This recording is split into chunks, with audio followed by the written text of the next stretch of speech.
अच्छा अच्छा, यहाँ पर देखिए, अभी तक हमने इंटीजर की बात की थी कि इंटीजर्स कैसे डिक्लेयर होते हैं, साइंड अनसाइंड इंटीजर्स की बात की थी।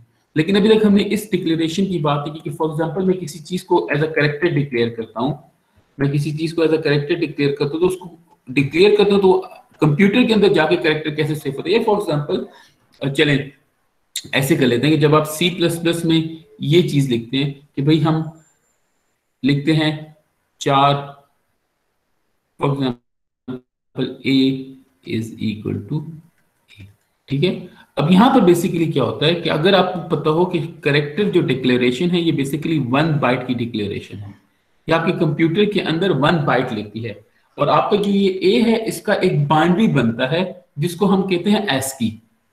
इसका बाइनरी जो बनता है वो क्या बनता है, उसको हम कहते हैं एस्की। एस्की क्या है? American standard for information interchange, यहाँ पे लिखा हुआ है, ठीक है, American standard code for information interchange. अब ये डेवलप क्यों किया गया कि फॉर एग्जांपल दुनिया में डिफरेंट किस्म की कंप्यूटर्स थे, ठीक है, हर कंप्यूटर करेक्टर्स को डिफरेंट तरीके से अगर डील करना शुरू हो जाए, तो कल को अगर जब ये कंप्यूटर्स आपस में कम्युनिकेट करेंगे तो इसने जिस तरीके से ए को सेव किया हुआ है, अब हमें ये नहीं पता कि इस कंप्यूटर ने ए को किस तरीके से सेव किया है। तो हम क्या करते हैं कि एक स्टैंडर्ड बना लेते हैं कि दुनिया में जितने भी कंप्यूटर बनेंगे वो ए को एक स्टैंडर्ड से सेव करेंगे, ठीक है। और वो स्टैंडर्ड को हम थोड़ा सा देख लेंगे कि वो स्टैंडर्ड है क्या। उस स्टैंडर्ड को कहते हैं आस्की कोड। क्या कहते हैं? ASCII code. क्योंकि हम कोड्स को डिस्कस कर रहे हैं तो उसमें हमारे पास एक और नया कोड आ गया जिसको हम कहते हैं आस्की कोड या अल्फा न्यूमेरिक कोड भी इसको कहते हैं, ठीक है। अल्फा न्यूमेरिक कोड क्यों कहते हैं कि ये अल्फाबेट्स और नंबर्स दोनों को सेव करने की कैपेबिलिटी रखता है। अच्छा, ये कोड है क्या? एक स्टैंडर्ड है। स्टैंडर्ड किसने डेवलप किया? अमेरिकन स्टैंडर्ड है, तमाम कंप्यूटर्स के लिए सेम है, ठीक है। जो भी कंप्यूटर्स दुनिया में बनेंगे उसमें जब भी ए को रिप्रेजेंट किया जाएगा उसके अगेंस्ट जो बाइनरी है वो सिमिलर होगा दुनिया के हर कंप्यूटर में, ठीक है, पहला रूल। अच्छा, दूसरा ये आस्की कोड है, ये 7 बिट का कोड है, मतलब किसी भी करेक्टर को रिप्रेजेंट करने के लिए 7 बिट का कोड यूज होता है। अच्छा, इसमें कौन कौन से करेक्टर होते हैं? पहली चीज अल्फा न्यूमेरिक कोड है तो इसमें 10 नंबर्स होंगे। आप 0 से लेकर 9 तक के नंबर्स को एक अल्फा न्यूमेरिक कोड दे सकते हैं। वो आप देखेंगे कौन सा अल्फा न्यूमेरिक कोड है, आगे मैंने टेबल अटैच किया हुआ है। इसी तरह आपकी जो ए टू लेके 1 A to Z जो करेक्टर्स हैं इनके लिए भी हर करेक्टर, क्योंकि ये यूनिक शेप है ना, A B C D, her character के लिए एक यूनिक आस्की कोड है, वही 7 बिट का। इसी तरह 26 जो आपके अपर केस करेक्टर्स हैं उनके लिए सेपरेट आपका आस्की कोड है।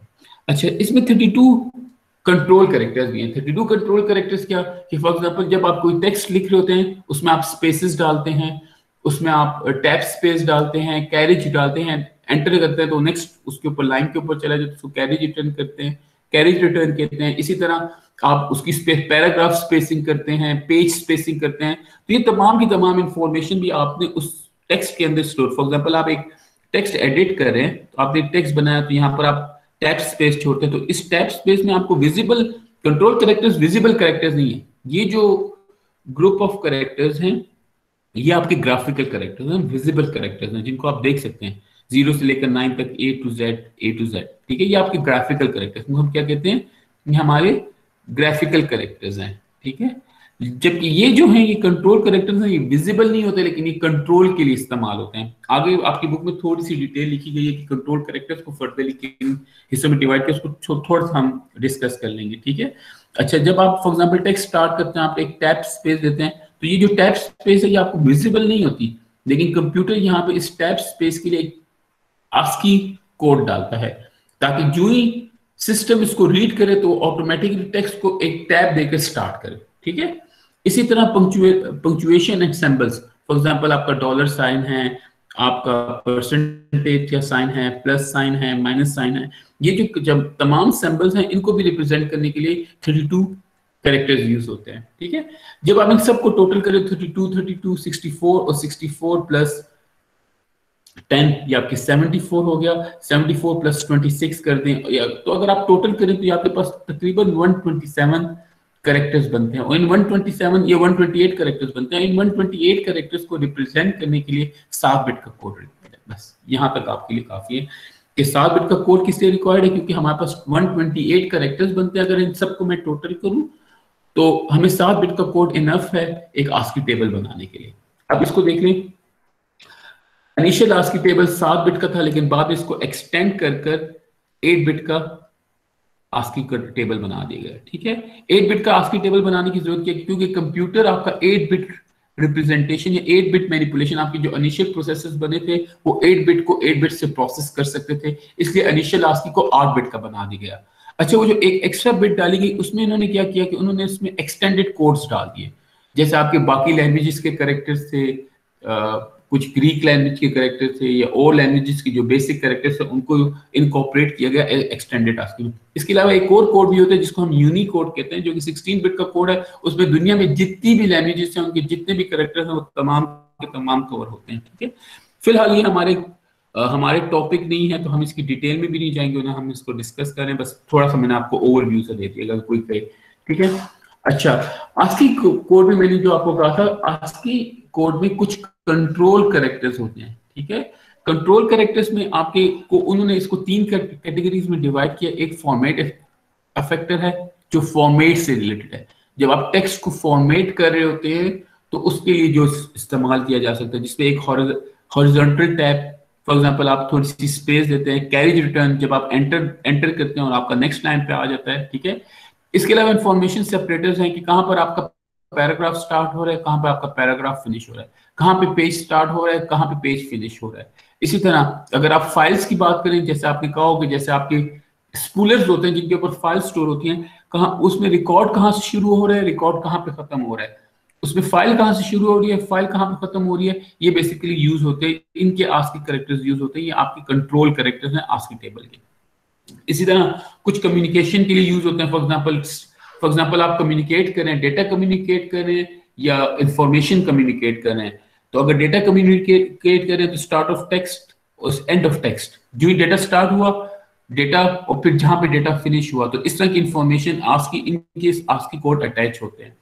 इसी तरह आप जब डेटा सेंड करते हैं तो आपको एक एक्नॉलेजमेंट मिलती है, नेगेटिव एक्नॉलेजमेंट। अगर डेटा रिसीव हो जाए तो एक्नॉलेजमेंट मिलती है रिसीवर से, अगर ना रिसीव हो तो नेगेटिव एक्नॉलेजमेंट मिलती है कि जो डेटा आपने सेंड किया तो मुझे प्रॉपर्ली रिसीव नहीं हुआ। तो ये कम्युनिकेशन कैरेक्टर्स हैं। ठीक है, तो यहां तक इसकी डिटेल में जाने की जरूरत नहीं है, बस सिंपल आप ये समझ लें कि आस्की टेबल एक टेबल है, एक कोड है जो कि कंप्यूटर यूज करता है कैरेक्टर्स और सिंबल्स को रिप्रेजेंट करने के लिए। मेरे ख्याल से इससे ज्यादा डिटेल में जाने की जरूरत नहीं है, इससे यूजुअली कोई क्वेश्चन आता भी नहीं है, लेकिन आपको पता होना चाहिए कि कंप्यूटर में अगर से कैरेक्टर हम लिखते हैं तो वो कैरेक्टर सेव कैसे होता है। वो कैरेक्टर कंप्यूटर के अंदर जाकर 8 बिट्स में सेव होता है।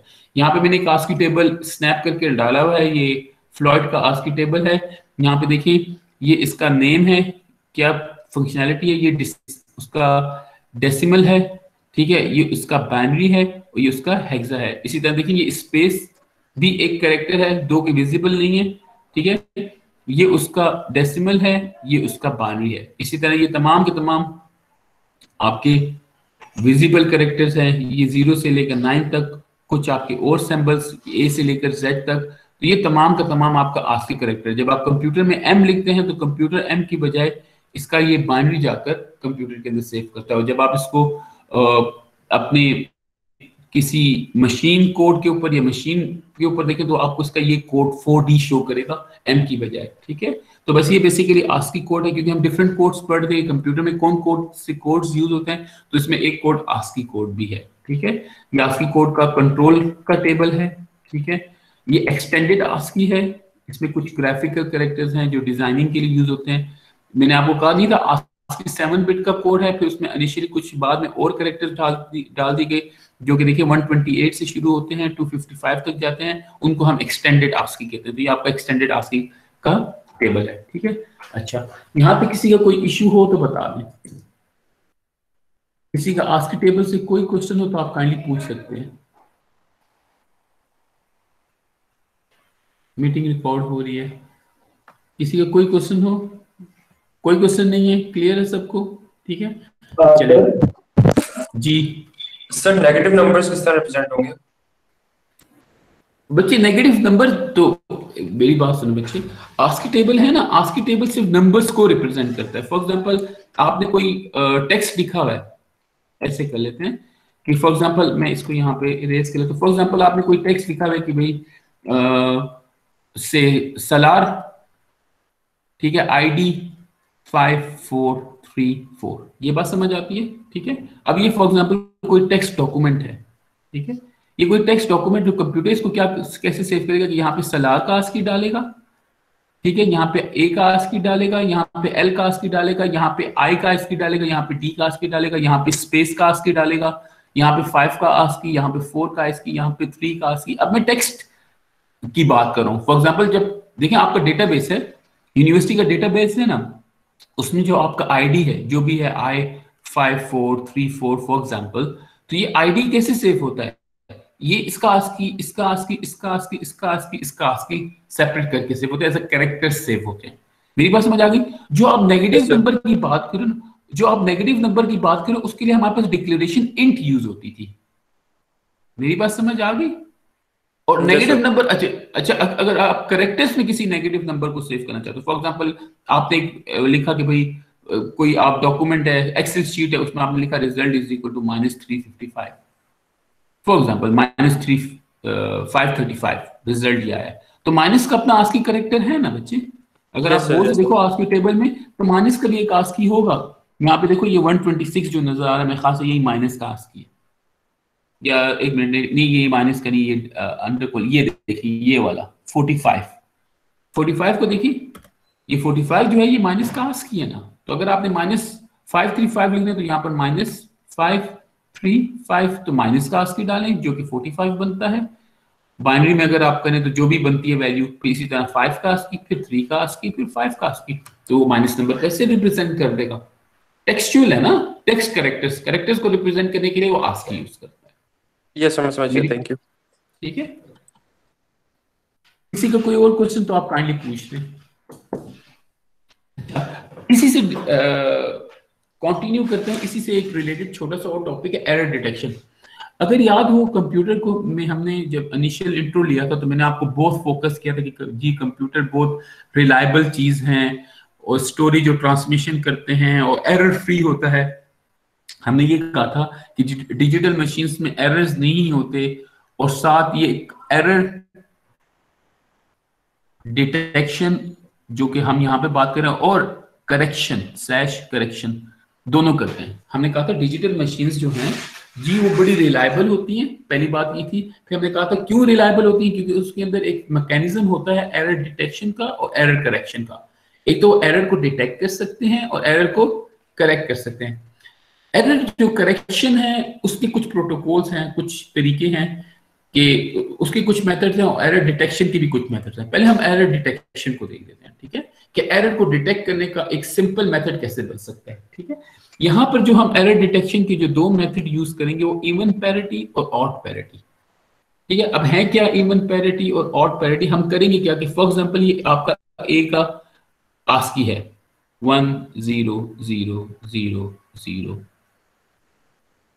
0 1, ठीक है, 4 बिट ये हो गए, 4 बिट ये हो गए। मैं भी एक्सटेंडेड ASCII नहीं ले रहा, मैं 8 बिट का ASCII ले रहा हूँ। ठीक है, अब ये 7 बिट का ASCII ले रहा हूँ जो कि ए का ASCII है। ठीक है, 7 बिट का ASCII ले रहा हूँ जो कि ए का ASCII है। ये अब आपके पास पड़ा हुआ है और आप ये इसको किसी को ट्रांसमिट करना चाहते हैं।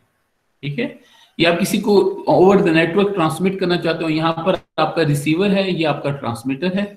ठीक है, और रिसीवर इस नंबर को एज इट इज रिसीव करे। ठीक है, ये हम चेक करना चाहते हैं कि जो नंबर हमने सेंड किया वो रिसीवर ने एज इट इज रिसीव किया है कि नहीं किया। ठीक है, अगर फॉर एग्जांपल ड्यूरिंग ट्रांसमिशन कोई चेंज आ गई है डेटा में तो रिपोर्ट बैक होनी चाहिए कि भाई जो डेटा है वो एक्चुअल रिसीव नहीं हुआ। इसको कहते हैं error detection. For example during communication ये बिट की फॉर सम रीजन चेंज हो गई है, ये बिट जो 0 थी ये 0 से 1 हो गई है। ठीक है, तो ये वापस नेगेटिव एक्नॉलेजमेंट जाना चाहिए कि भाई जो डेटा आपने हमें सेंड किया था वो सही नहीं था, वो करेक्ट नहीं था। अच्छा, इसको चेक करने के लिए जो मेथड यूज हुआ है वो कहते हैं इवन पैरिटी या आउट पैरिटी। अब पैरिटी है क्या, इसको देख लेते हैं। फॉर एग्जांपल जब आपने डेटा सेंड करना है, मैं फिर वही डेटा लिखता हूँ 1 0 0 0 0 0 1, ये data for example sender send कर रहा है। ठीक है, वो साथ एक एक्स्ट्रा बिट लगा देता है जिसको वो कहता है ये पैरिटी बिट है। ठीक है, क्या है पैरिटी बिट? ये पहले से प्री कम्युनिकेशन प्रोटोकॉल है, पहले से डिसाइड कर लिया जाता है कि भाई हम इवन पैरिटी के ऊपर काम करेंगे। इसका मतलब क्या है, इवन पैरिटी के ऊपर काम करने का मतलब क्या है कि ये जो मैं आपको 8 बिट का डेटा सेंड करूंगा, ठीक है, इसके अंदर नंबर ऑफ वंस इवन होंगे। इसमें क्या होगा, नंबर ऑफ वंस इवन होंगे। अब वो एक मैकेनिज्म है, उसको हम आगे जाकर डिजाइन करेंगे कि वो number of ones even find करने का तरीका क्या है। वो क्या करता है कि नंबर ऑफ वंस काउंट करता है। यहाँ पर एक वन है, दो वन है, ठीक है, दो वन है, ऑलरेडी इवन है, तो यहाँ पर 0 डाल दो, ठीक है, और ये कम्युनिकेट कर दो। अब यूजर जब, जो रिसीवर है वो जब डेटा को रिसीव करेगा तो वो भी उसमें नंबर ऑफ वंस गिनेगा, ठीक है, ये इसकी पैरिटी है, ठीक है, और ये नंबर ऑफ वंस, पहला वन दूसरा वन, पहला वन दूसरा one, number of ones even है, इसका मतलब जो डेटा रिसीव हुआ है वो करेक्ट है। ये एरर डिटेक्शन का एक बेसिक मैकेनिज्म है, ठीक है। अभी मैंने कंप्लीट नहीं किया, इसको आराम से सुन लें। फॉर एग्जांपल इन केस में यहां से डेटा सेंड कर रहा था और ये जो मेरी ट्रांसमिशन लाइन है इसके ऊपर कोई बहुत पावरफुल सी मोटर लग गया है या मैग्नेटिकल फ्लक्स ने अफेक्ट कर दिया डेटा, और फॉर सम रीजन जो ये वाला 0 है ये चेंज होकर 1 हो गया, ठीक है, ये वाला जो 0 है ये चेंज होकर क्या हो गया, 1 हो गया। अब मैं नंबर ऑफ वंस गिनता हूँ, 1, नंबर ऑफ 1 2, और ये नंबर ऑफ 1 3, तो टोटल नंबर ऑफ वंस कितने हो गए, 3, जो कि क्या है, ऑड है। हमारा डिसाइड क्या होता है कि हम इवन पैरिटी के ऊपर कम्युनिकेट करेंगे। अब जो ही हमने इसको कम्युनिकेट किया यहां से यहां पर, ठीक है, और नंबर ऑफ वंस ऑड हो गया, इसका मतलब जो डेटा रिसीव हुआ है वो ठीक नहीं है, ये यहाँ पे नेगेटिव एक्नॉलेजमेंट सेंड करेगा, ठीक है, और ये डेटा फिर से रीट्रांसमिट किया जाएगा। इसका मतलब हम बेसिक एरर डिटेक्शन, क्योंकि ड्यूरिंग कम्युनिकेशन ये 1 चेंज हो गया था, क्योंकि ये 1 चेंज हुआ था तो ये एड्रेस होना चाहिए, तो ये एक बेसिक मेथड है एरर डिटेक्ट करने का, ठीक है। इवन पैरिटी एक बेसिक मेथड है एरर डिटेक्ट करने का। अब यहाँ पर 2 एग्जांपल्स दी गई हैं, इनको देख लें। फॉर एग्जांपल ये ए का कोड है, ठीक है, अगर इवन पैरिटी से कम्युनिकेट हो रहा है तो ये आपकी पैरिटी बिट है, ठीक है। अच्छा ये पैरिटी बिट है, इसको हम पी से डोनेट कर देते हैं। अब नंबर ऑफ वंस गिने, 1 2, तो पैरिटी बिट क्या होगी, 0।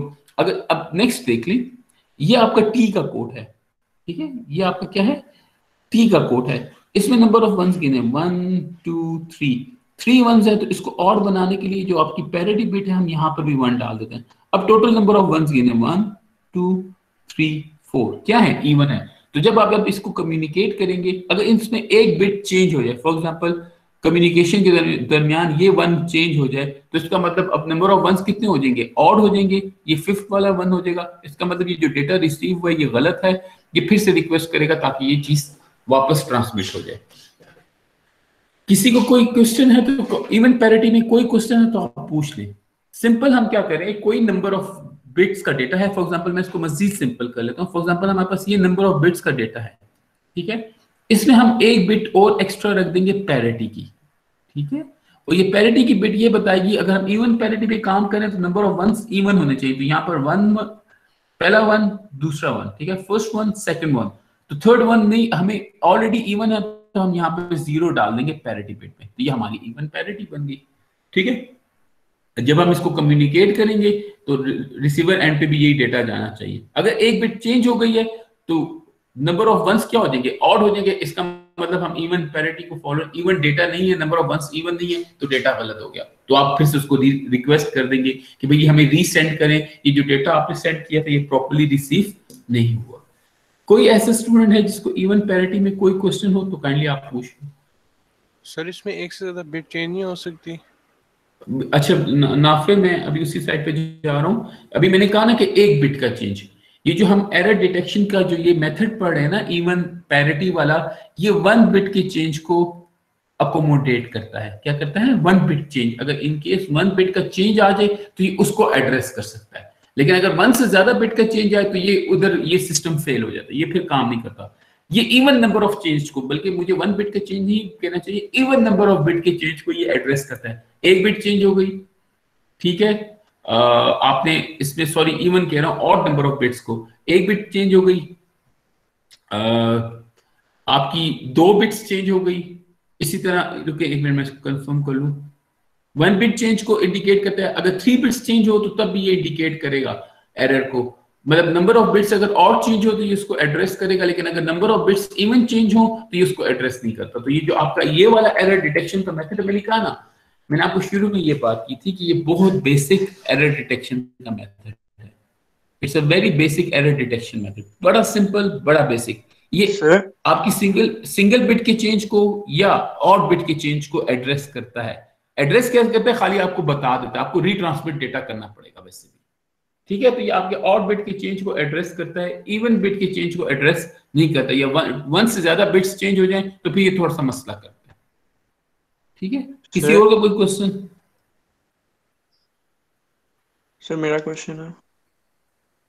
किसी का कोई और क्वेश्चन काइंडली पूछ लें। सर जी सर ये जो सेकंड वाला है आस्की टी, इसमें तो ऑड नंबर ऑफ वंस नहीं है। अच्छा, तो मैंने बताया ना बच्चे, देखिए ये जो सेकंड नंबर का टी है ना, अब कोर्स से देखिए, ये टी का अपना आस्की करेक्ट आस्की है, समझ आ रही है? ये टी का क्या है, आस्की है। पहला वन, दूसरा वन, तीसरा वन, ठीक है। अब देखिए यहाँ पर ये जो पैरिटी बिट है, इन्होंने इसकी पैरिटी बिट को 1 बना दिया। जब इन्होंने पैरिटी बिट को 1 बनाया तो टोटल नंबर ऑफ वंस अब काउंट कर ले, 1 2 3 4।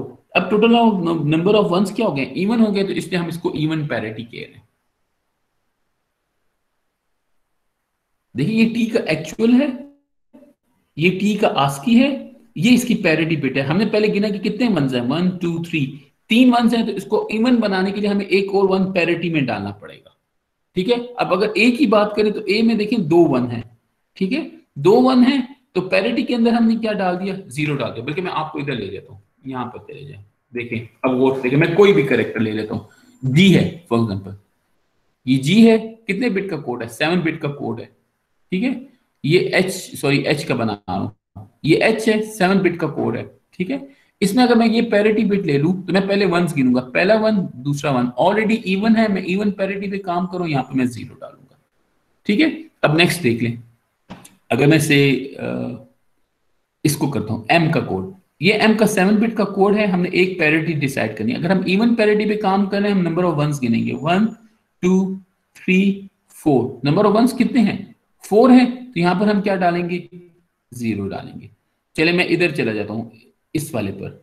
अब देखिए ये ओ का कोड है, ओ का नहीं बल्कि हम पी का कोड ले लेते हैं, ये पी का कोड है, पी का भी नहीं, ये चले क्यू का कोड ले लेते हैं। क्यू का कोड है, देखिए इसमें नंबर ऑफ वंस कितने हैं, 1 2 3। अगर हम इवन पैरिटी पे काम करें तो जो कम्युनिकेशन होनी चाहिए उसमें नंबर ऑफ वंस कितने होने चाहिए, इवन होने चाहिए, तो हम यहाँ पर 1 डाल देंगे, ठीक है। मेरी बात समझ आ गई? तो आप कोई भी कोड आप मुझे बता दें, कोई भी कोड मैं ले लूं, फॉर एग्जाम्पल चले इस W को ले लेते हैं, या इस W को नहीं, इस X को ले लेते हैं, X भी नहीं, Y को ले लेते हैं, ये Y को देखिए, ठीक है। हम इवन पैरिटी भी कम्युनिकेट करें तो ये हमारी पैरिटी बिट हो गई, इसको चेक करें, पहला वन, दूसरा, तीसरा, चौथा, पांचवा, नंबर ऑफ वंस कितने हैं, ऑड है, इसको इवन बनाने के लिए हम यहाँ पर एक और 1 डाल देंगे, तो ये हमारी इवन पैरिटी हो गई। मेरी बात समझ आ गई है सर? जी जी। सर ये for detection of odd bit change है या for detection of one bit change? आप इसको ऑड बिट चेंज पे भी काम करा सकते हैं, लेकिन 1 बिट चेंज के लिए बिल्कुल परफेक्ट काम करता है, ठीक है। अगर आप इसको ऑड बिट के लिए देखें, आगे एग्जांपल मैंने दी है, मैं आपको बताता हूँ। यहाँ पे देखिए ये एग्जांपल देखिए, अगर फॉर एग्जांपल अच्छा पहले एक चीज और समझ लें, फिर इसको कर लेते हैं, ये चले कर लेते हैं। फॉर एग्जांपल मैं इसको ही ले लेता हूँ, ये ए ले लेता हूँ, 0 1 0 0 0 0 0 1, ठीक है। अगर एक बिट का चेंज आए, एक बिट का चेंज आए, फॉर एग्जांपल ये बिट चेंज हो गई, ठीक है। अब आप नंबर ऑफ वंस गिने 1 2 3, अगर हम इवन पैरिटी पे काम करें तो इसका मतलब ये डेटा गलत है, ठीक है। चलिए हम इस डेटा में 2 बिट का चेंज आते हैं। अब जब हम 2 बिट का चेंज आए तो 2 बिट के चेंज पे क्या होगा कि ये काम करना करेक्ट, 2 बिट चेंज तो हुए ना, ये 2 बिट हमने चेंज किए हैं, लेकिन ये इसको जब हम नंबर ऑफ वंस काउंट करेंगे तो नंबर ऑफ वंस इवन है, तो ये कहेगा भाई ये डेटा तो करेक्ट है। मेरी बात समझ आ गई? तो ये इवन बिट चेंज पे काम नहीं करता। अगर फिर हम एक और बिट को भी चेंज करते हैं, अब देखिए 3 बिट चेंज हुए हैं, अब देखिए 1 2 3 4 और 5, अब नंबर ऑफ वंस कितने हो गए, ऑड हो गए, तो हमने तो इवन पैरिटी डिसाइड की थी, ये तो नंबर ऑफ वंस ऑड हो गए हैं, तो हम इसको क्या कहेंगे कि भाई ये जो चेंज है ये एक्सेप्टेबल नहीं है, ये डेटा फिर से रीट्रांसमिट किया जाए। मेरी बात समझ आ गई? Yes sir. ठीक है, तो ये आपको सिंगल बिट का चेंज या ऑड बिट का चेंज वो उसको डिटेक्ट कर सकता है, लेकिन इससे ज्यादा बिट चेंज हो तो ये उसको डिटेक्ट नहीं कर सकता। ठीक है, ये सिर्फ डिटेक्शन है, ये एरर डिटेक्शन का काम करता है, करेक्शन का काम नहीं करता। तो अगर आपका 1 बिट का चेंज हुआ है, 3 बिट का चेंज हुआ है या 5 बिट्स का चेंज हुआ है तो ये उसको डिटेक्ट कर लेगा, लेकिन अगर आपका 2 बिट्स का चेंज हुआ है, 4 बिट्स का चेंज हुआ है तो ये उसको डिटेक्ट नहीं करता, फिर फेल हो जाता है ये सिस्टम। ठीक है, अच्छा, जिस तरह आपका ऑड पैरिटी इवन पैरिटी काम करती है उसी तरह आपकी ऑड पैरिटी भी है। अब ऑड पैरिटी क्या कहती है इसको देखें। अब जो हमने ये डिसाइड, जो कम्युनिकेशन हम डिसाइड करेंगे, हम ये कहेंगे कि नंबर ऑफ वंस ऑड होने चाहिए, बस ये फर्क है। इवन पैरिटी का मतलब नंबर ऑफ वंस इवन होने चाहिए और फिर पैरिटी बिट को हमने उसके अकॉर्डिंगली सेट करना है। ऑड पैरिटी का मतलब कि नंबर ऑफ वंस कम्युनिकेशन में ऑड होने चाहिए और उसके अकॉर्डिंगली हमने पैरिटी को सेट करना है। अब यहाँ पर देखिए, जब हम ऑड पैरिटी की बात करें तो हमने क्या करना है कि ये हमारी पैरिटी बिट है, नंबर ऑफ वंस गिने 1 2, नंबर ऑफ वंस इवन है, इसको ऑड बनाने के लिए हमने यहाँ पर 1 डाल दिया। ठीक है, अब ये डेटा कम्युनिकेट होगा और जब रिसीवर इसको रिसीव करेगा तो काउंट करेगा कि number of ones even odd होने चाहिए। अगर नंबर ऑफ वंस ऑड है तो डेटा करेक्ट है, अगर नंबर ऑफ वंस ऑड नहीं है तो डेटा रास्ते में फॉर सम रीजन चेंज हो गया। ठीक है, इसी तरह जब टी है, अगर टी को कम्युनिकेट करना है तो हमने यहाँ पे पैरिटी बिट डाल दिया, ऑड पैरिटी, और फिर नंबर ऑफ वंस काउंट करना है 1 2 3, ऑलरेडी ऑड है तो यहाँ पर हम 0 डाल देंगे। ठीक है, तो ये ऑड पैरिटी हो गई, समझ आ गई। तो ये बेसिक मेथड है एरर डिटेक्शन का, लेकिन ये क्या करता है, सिंगल बिट एरर, ये आप क्या ऐसे कहते हैं कि नंबर ऑफ ऑड बिट्स के एरर को डिटेक्ट करता है। इससे ज्यादा अगर इवन बिट का एरर आ जाए तो ये उसको डिटेक्ट नहीं करता, वहां पे ये सिस्टम फेल हो जाता है। ठीक है, इसके अलावा एरर डिटेक्शन के हमारे पास कई और तरीके भी हैं। इसमें आपका CRC है, चेक रिडंडेंसी चेक है, इसमें आपके पास हैमिंग कोड है। ठीक है, ये जो एरर डिटेक्शन की मेथड्स हैं इनको हमारे आपकी बुक में कवर नहीं किया गया। ये CRC को फ्लॉयड में कवर किया गया, अगर आप कहते हैं तो मैं आपके लिए कर लूंगा। ठीक है, और हैमिंग कोड को भी मैंने किया हुआ है, अगर आप कहते हैं तो मैं इसको रिवाइज कर दूंगा। ये विलियम स्टाइलिंग के कंटेंट का हिस्सा है। तो जब आप कंप्यूटर आर्किटेक्चर पढ़ेंगे आगे या नेटवर्किंग पढ़ेंगे तो ये हैमिंग कोड आपको पढ़ाया जाएगा। ठीक है, यहाँ तक किसी का कोई इश्यू है, कोई क्वेश्चन है तो आप पूछ लें। यहाँ पर आपका चैप्टर जो 1 है वो कंप्लीटली एंड करता है। चैप्टर 1 से रिलेटेड जो भी कंटेंट था तो हमने सारा का सारा यहाँ तक कवर कर लिया। किसी का कोई क्वेश्चन हो तो आप पूछ लें। कोई क्वेश्चन किसी का भी नहीं है? अगर नहीं है तो मैं इसको बंद कर रहा हूँ, इन स्लाइड्स को हम फिर आगे जा रहे हैं। ठीक है, अच्छा, यहाँ तक हमने चैप्टर 1 का तमाम कंटेंट पढ़ लिया और आपकी असाइनमेंट जो थी वो भी चैप्टर 1 से थी। किसी के असाइनमेंट से रिलेटेड कोई क्वेश्चंस हैं तो पूछ लें, वो मैं इस लेक्चर के बाद अगर 10 to 15 मिनट्स देकर एड्रेस कर दूंगा। किसी के असाइनमेंट से रिलेटेड तो कोई क्वेश्चंस नहीं है? ठीक है, अच्छा, अब हम नेक्स्ट चैप्टर को देखते हैं। अब हम यहाँ पे चैप्टर 2 को स्टार्ट कर रहे हैं। ठीक है, चैप्टर 2 जो है आपके पास, यहाँ पे मेरे पास लेक्चर 8 बना है क्योंकि कुछ लेक्चर ये मैंने फ्लॉयड के हिसाब से डिजाइन किए थे, लेकिन आप फिलहाल इसको देख लें। ये जो चैप्टर 2 है इसको हम कहते हैं, ये हमारा बुलियन अलजेब्रा का चैप्टर है। ठीक है, बुलियन अलजेब्रा और बुलियन लॉजिक सिंप्लीफिकेशन और लॉजिक गेट्स। ठीक है, अब बुलियन अलजेब्रा है क्या? It's mathematics of your Boolean circuits. ठीक है, बुलियन अलजेब्रा है क्या? It's a mathematics of your Boolean circuits. जो आपके बुलियन, हम जो अभी बुलियन लैंग्वेज पढ़ रहे थे या बाइनरी की बात कर रहे थे, जो बाइनरी की मैथमेटिक्स है उसको हम क्या कहते हैं? वो हमारा बुलियन अलजेब्रा है। ठीक है, अब बाइनरी मैथमेटिक्स है क्या? It's just like binary algebra है क्या? Binary algebra is just like your normal algebra. ठीक है, कुछ इसके रूल्स हैं, कुछ थ्योरम्स हैं, कुछ रेगुलेशंस हैं, कुछ लॉज हैं, उनको हम देख लेंगे और उन लॉज की बेस के ऊपर हम बुलियन अलजेब्रा को समझने की कोशिश करेंगे। ठीक है, सबसे पहले बुलियन अलजेब्रा में एक चीज होती है वेरिएबल्स। ये उसी तरह वेरिएबल्स हैं जो वेरिएबल्स आप यूज करते हैं नॉर्मली। वेरिएबल क्या करता है? अपने अंदर इंफॉर्मेशन स्टोर करता है। ठीक है, तो इस केस में बुलियन अलजेब्रा में जो वेरिएबल्स हैं वो अपने अंदर 2 इंफॉर्मेशन सेव करेंगे, 0 और 1 इन बाइनरी फॉर्म। कुछ सिस्टम में कुछ इसको ऑन ऑफ कहता है, कोई इसको ब्लैक एंड व्हाइट कहता है। लेकिन जो आपका यहाँ पे बुलियन अलजेब्रा है जिसको हम यूज करेंगे, वो आपके पास इंफॉर्मेशन अपने वेरिएबल के अंदर 2 किस्म की इंफॉर्मेशन सेव करेगा, 0 और 1। ठीक है, तो बुलियन अलजेब्रा में वेरिएबल वेरिएबल होगा, ठीक है, वो वेरिएबल अपने अंदर इंफॉर्मेशन सेव करेगा 0 और 1। अच्छा, वेरिएबल कुछ भी कैरेक्टर हो सकता है, फॉर एग्जांपल x। अगर मैं x की बात करूं, आपकी बुक में ज्यादातर x y z यूज हुआ हुआ है, w x y z use हुआ हुआ है फ्लॉयड ये मॉरिस की बुक में, ठीक है। तो अगर मैं वेरिएबल x की बात करूं तो वेरिएबल x के अंदर दो वैल्यू सेव हो सकती है, या वेरिएबल x अपने अंदर 0 सेव कर रहा होगा, या उस टाइम के अंदर वेरिएबल x के अंदर 1 सेव होगा, ठीक है। जिस तरह आप इंटीजर्स की बात करते हैं तो इंटीजर अपने अंदर सिर्फ इंटीजर वैल्यू सेव करता है, ठीक है। अब उसकी एक लिमिट बनती है 4 समथिंग से लेकर 4 5 समथिंग तक, ठीक है, वो मुझे याद नहीं है, लेकिन ये इसके अंदर ये तमाम की तमाम वैल्यूज को सेव करता है। अब ये एक लंबा सेट है, ठीक है। बूलियन अलजेब्रा में वेरिएबल्स के दो ही वैल्यूज है, 0 और 1। तो ये जो x वेरिएबल है ये अपने अंदर इधर या तो 0 सेव करोगा या अपने अंदर 1 सेव करोगा, बस ये बूलियन वेरिएबल का रूल है, ठीक है। आप इसको किसी भी वेरिएबल से डिक्लेयर कर सकते हैं, x से डिक्लेयर कर सकते हैं, y z a b c d कुछ भी, ठीक है। लेकिन इसके अंदर बेसिकली जो दो वेरिएबल वैल्यू सेव होंगी वो दो वैल्यू सेव होंगी, 0 और 1, ठीक है। अच्छा, ये पहली बात हो गई वेरिएबल की, ठीक है, कि बूलियन अलजेब्रा में हमारे पास वेरिएबल्स होते हैं जो अपने अंदर 0 या 1 सेव करते हैं। तो हमने x की बात की, x अपने अंदर 0 सेव करोगा या 1 सेव करोगा। अब हम इसको कहते हैं ये हमारा x is a variable, is a Boolean variable जो अपने अंदर इन दोनों वैल्यूज में से कोई भी वैल्यू सेव कर सकता है। अच्छा, कॉम्प्लीमेंट क्या है? Complement is a invert of a variable. Complement क्या है? It's a invert of a variable. किसी भी वेरिएबल के ऊपर बार लगा हो, ठीक है, या इस तरह बना हो, ये कॉम्प्लीमेंट ऑफ अ वेरिएबल, ठीक है। इसको आप कॉम्प्लीमेंट ऑफ अ वेरिएबल कह सकते हैं।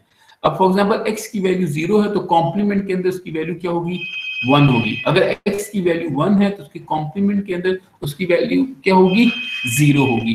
तो बस याद रखें, वेरिएबल बूलियन अलजेब्रा बहुत सिंपल अलजेब्रा है, जिसके अंदर वेरिएबल जब भी होगा उसके अंदर दो वैल्यूज होंगी, उसके कॉम्प्लीमेंट के अंदर जो भी वेरिएबल भी सेव है उसकी ऑपोजिट पड़ा होगा। बस फिलहाल ये याद रखें। एक चीज लिटरल की बात करते हैं, लिटरल को फिलहाल हम छोड़ देते हैं, हम इसको थोड़ी देर बाद डिस्कस करेंगे, थोड़ी टाइम के बाद ऑटोमेटिकली लिटरल इन डिस्कशन आ जाएगा, ठीक है। हमने बूलियन वेरिएबल्स की बात कर ली कि बूलियन अलजेब्रा में वेरिएबल्स होते हैं जो कि अपने अंदर वैल्यू सेव करते हैं, ठीक है। इसके अलावा बूलियन वेरिएबल के बूलियन अलजेब्रा के अंदर ऑपरेशंस होते हैं, ठीक है। बूलियन अलजेब्रा के अंदर क्या होते हैं? ऑपरेशन, और दो ऑपरेशन बूलियन अलजेब्रा परफॉर्म करता है, प्लस और डॉट का। इस प्लस को हम कहते हैं बूलियन एडिशन, इस डॉट के ऑपरेशन को हम कहते हैं बूलियन मल्टीप्लिकेशन, ठीक है। जो बूलियन एडिशन है वो परफॉर्म होती है और गेट से। और गेट क्या है? ये आपका और गेट है। अब बूलियन एडिशन है क्या कि फॉर एग्जांपल अगर इस वेरिएबल, इस और गेट की एक इनपुट को मैंने वेरिएबल a की या चले x के साथ कनेक्ट कर दिया है, इस और गेट की दूसरी इनपुट को मैंने अगर y के साथ कनेक्ट कर दिया है, तो ये और गेट क्या करेगा? ये और गेट इन दोनों वेरिएबल्स को और कर देगा या एंड ऑपरेशन परफॉर्म करेगा, ठीक है, सॉरी, और ऑपरेशन परफॉर्म करेगा या लॉजिकल एडिशन या बूलियन एडिशन परफॉर्म करेगा, ठीक है। अब बूलियन एडिशन है क्या, इसको हम यहाँ पे देख लेते हैं कि अगर मेरे पास दो वेरिएबल हैं x और y, तो टोटल कॉम्बिनेशन ये मेरे पास इतनी बनेगी 2n, ठीक है। तो टोटल कॉम्बिनेशन जो बनेगी वो n बनेगी। तो x की कॉम्बिनेशन 0 0 या x और y दोनों 0 0 होंगे, वेरिएबल है ना x, या तो अपने अंदर 0 सेव करेगा या 1। तो अगर हम दोनों वेरिएबल्स को 0 0 ले लेते हैं तो जब हम x प्लस y करें, 0 को 0 के साथ ऐड करें, रिजल्ट हमारे पास क्या आएगा? 0 आएगा। इसी तरह अगर हम x को 0 रहने दें और y को 1 ले लें और हम इन दोनों को ऐड करें, हमने क्या कहा? Boolean addition. तो 0 + 1 इज 1, ठीक है। इसी तरह अगर हम x को 1 ले लें, y को 0 ले लें, तो 1 + 0 इज 1। अगर मैं x को 1 ले लूं और y को भी 1 ले लूं, तो 1 + 1 is also is equal to 1। तो बूलियन एडिशन क्या है? इट्स अ और ऑपरेशन, और इट्स अ और ऑपरेशन ऑफ टू वेरिएबल्स। तो अगर दोनों वेरिएबल 0 हैं तो रिजल्ट 0 आएगा। अगर दोनों वेरिएबल्स में से एक वेरिएबल भी 1 हो जाए तो रिजल्ट आपके पास क्या आएगा? और ऑपरेशन से 1 आएगा। तो ये हमारे पास दो ऑपरेशन हो गए। पहले हमने एडिशन को ही अभी तक हम डिस्कस करें, तो एडिशन का ऑपरेशन हो गया। अच्छा, ये हमने क्या कहा कि एडिशन का रिजल्ट 1 कब आएगा? जब भी एक भी वेरिएबल इनपुट के ऊपर 1 हो जाए, ठीक है। अब ये तीन वेरिएबल्स के लिए भी हो सकता है, x + y प्लस z, ठीक है। इसका रिजल्ट 1 कब आएगा, x1 हो जाए या y1 हो जाए या z1 हो जाए या तीनों के तीनों 1 हो जाए या दो कोई भी 1 हो जाए। जब तीनों के तीनों 0 होंगे तो इसका रिजल्ट, जब तीनों के तीनों 0 होंगे तो इसका रिजल्ट 0 आएगा। या अगर हमने इनमें से एक वेरिएबल भी 1 कर दिया तो इसका रिजल्ट क्या आएगा, 1 आएगा। तो ये बेसिकली क्या है, बूलियन एडिशन। और ये परफॉर्म क्या करता है, जो सर्किट इसको परफॉर्म करता है उसको हम कहते हैं, बूलियन एडिशन को परफॉर्म करने के लिए जो लॉजिकल सर्किट हम यूज करते हैं उसको हम कहते हैं ये हमारा और गेट है, ठीक है। अच्छा, अब इसको देखिए, यहां पर हम इसको ये कह सकते हैं कि ये जो हमारे पास, अगर इस एक्सप्रेशन को देखें x प्लस वाई को, तो x plus Y is the sum of two variables, ठीक है। x प्लस वाई क्या है, is the sum of two variables. In short boolean algebra में इसके लिए हम इन शॉर्ट यूज करते हैं, ये हमारी सम टर्म है। जब भी कोई number of terms, number of variables एक दूसरे के साथ और हो रहे होंगे तो उसके लिए जो एक्सप्रेशन बनेगी यह बूलियन एक्सप्रेशन है। x और y is a Boolean expression, ठीक है। उसके लिए जो एक्सप्रेशन बनेगी, जो और कर रही है, उसको हम कहेंगे हमारी सम टर्म है, ठीक है। इसी तरह ये हमारी 3 वेरिएबल्स हैं और ये 3 वेरिएबल्स की और हो रहा है, 3 वेरिएबल्स का और हो रहा है, इसको हम कहेंगे सम टर्म ऑफ 3 वेरिएबल्स।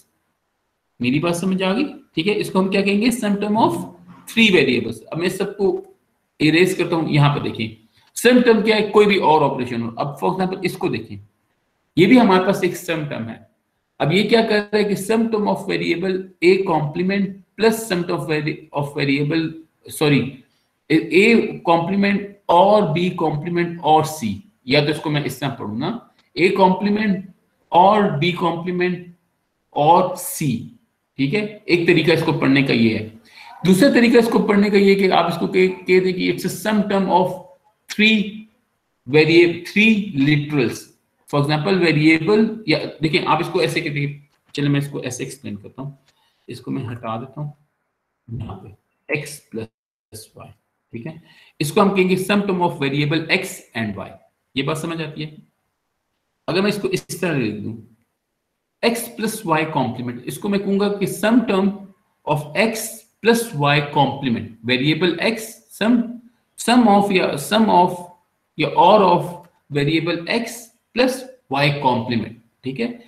इसको मैं एक और तरीके से भी पढ़ सकता हूं कि मैं इसको कह देता हूं कि सम ऑफ 2 लिटरल्स, ठीक है। एक हमने कहा था ना, हम एक लिटरल की टर्म यूज करेंगे और जिसको हम बाद में डिस्कस करेंगे। वेरिएबल x y z हो गए, ये कॉम्प्लीमेंट ऑफ अ वेरिएबल हो गए, ठीक है।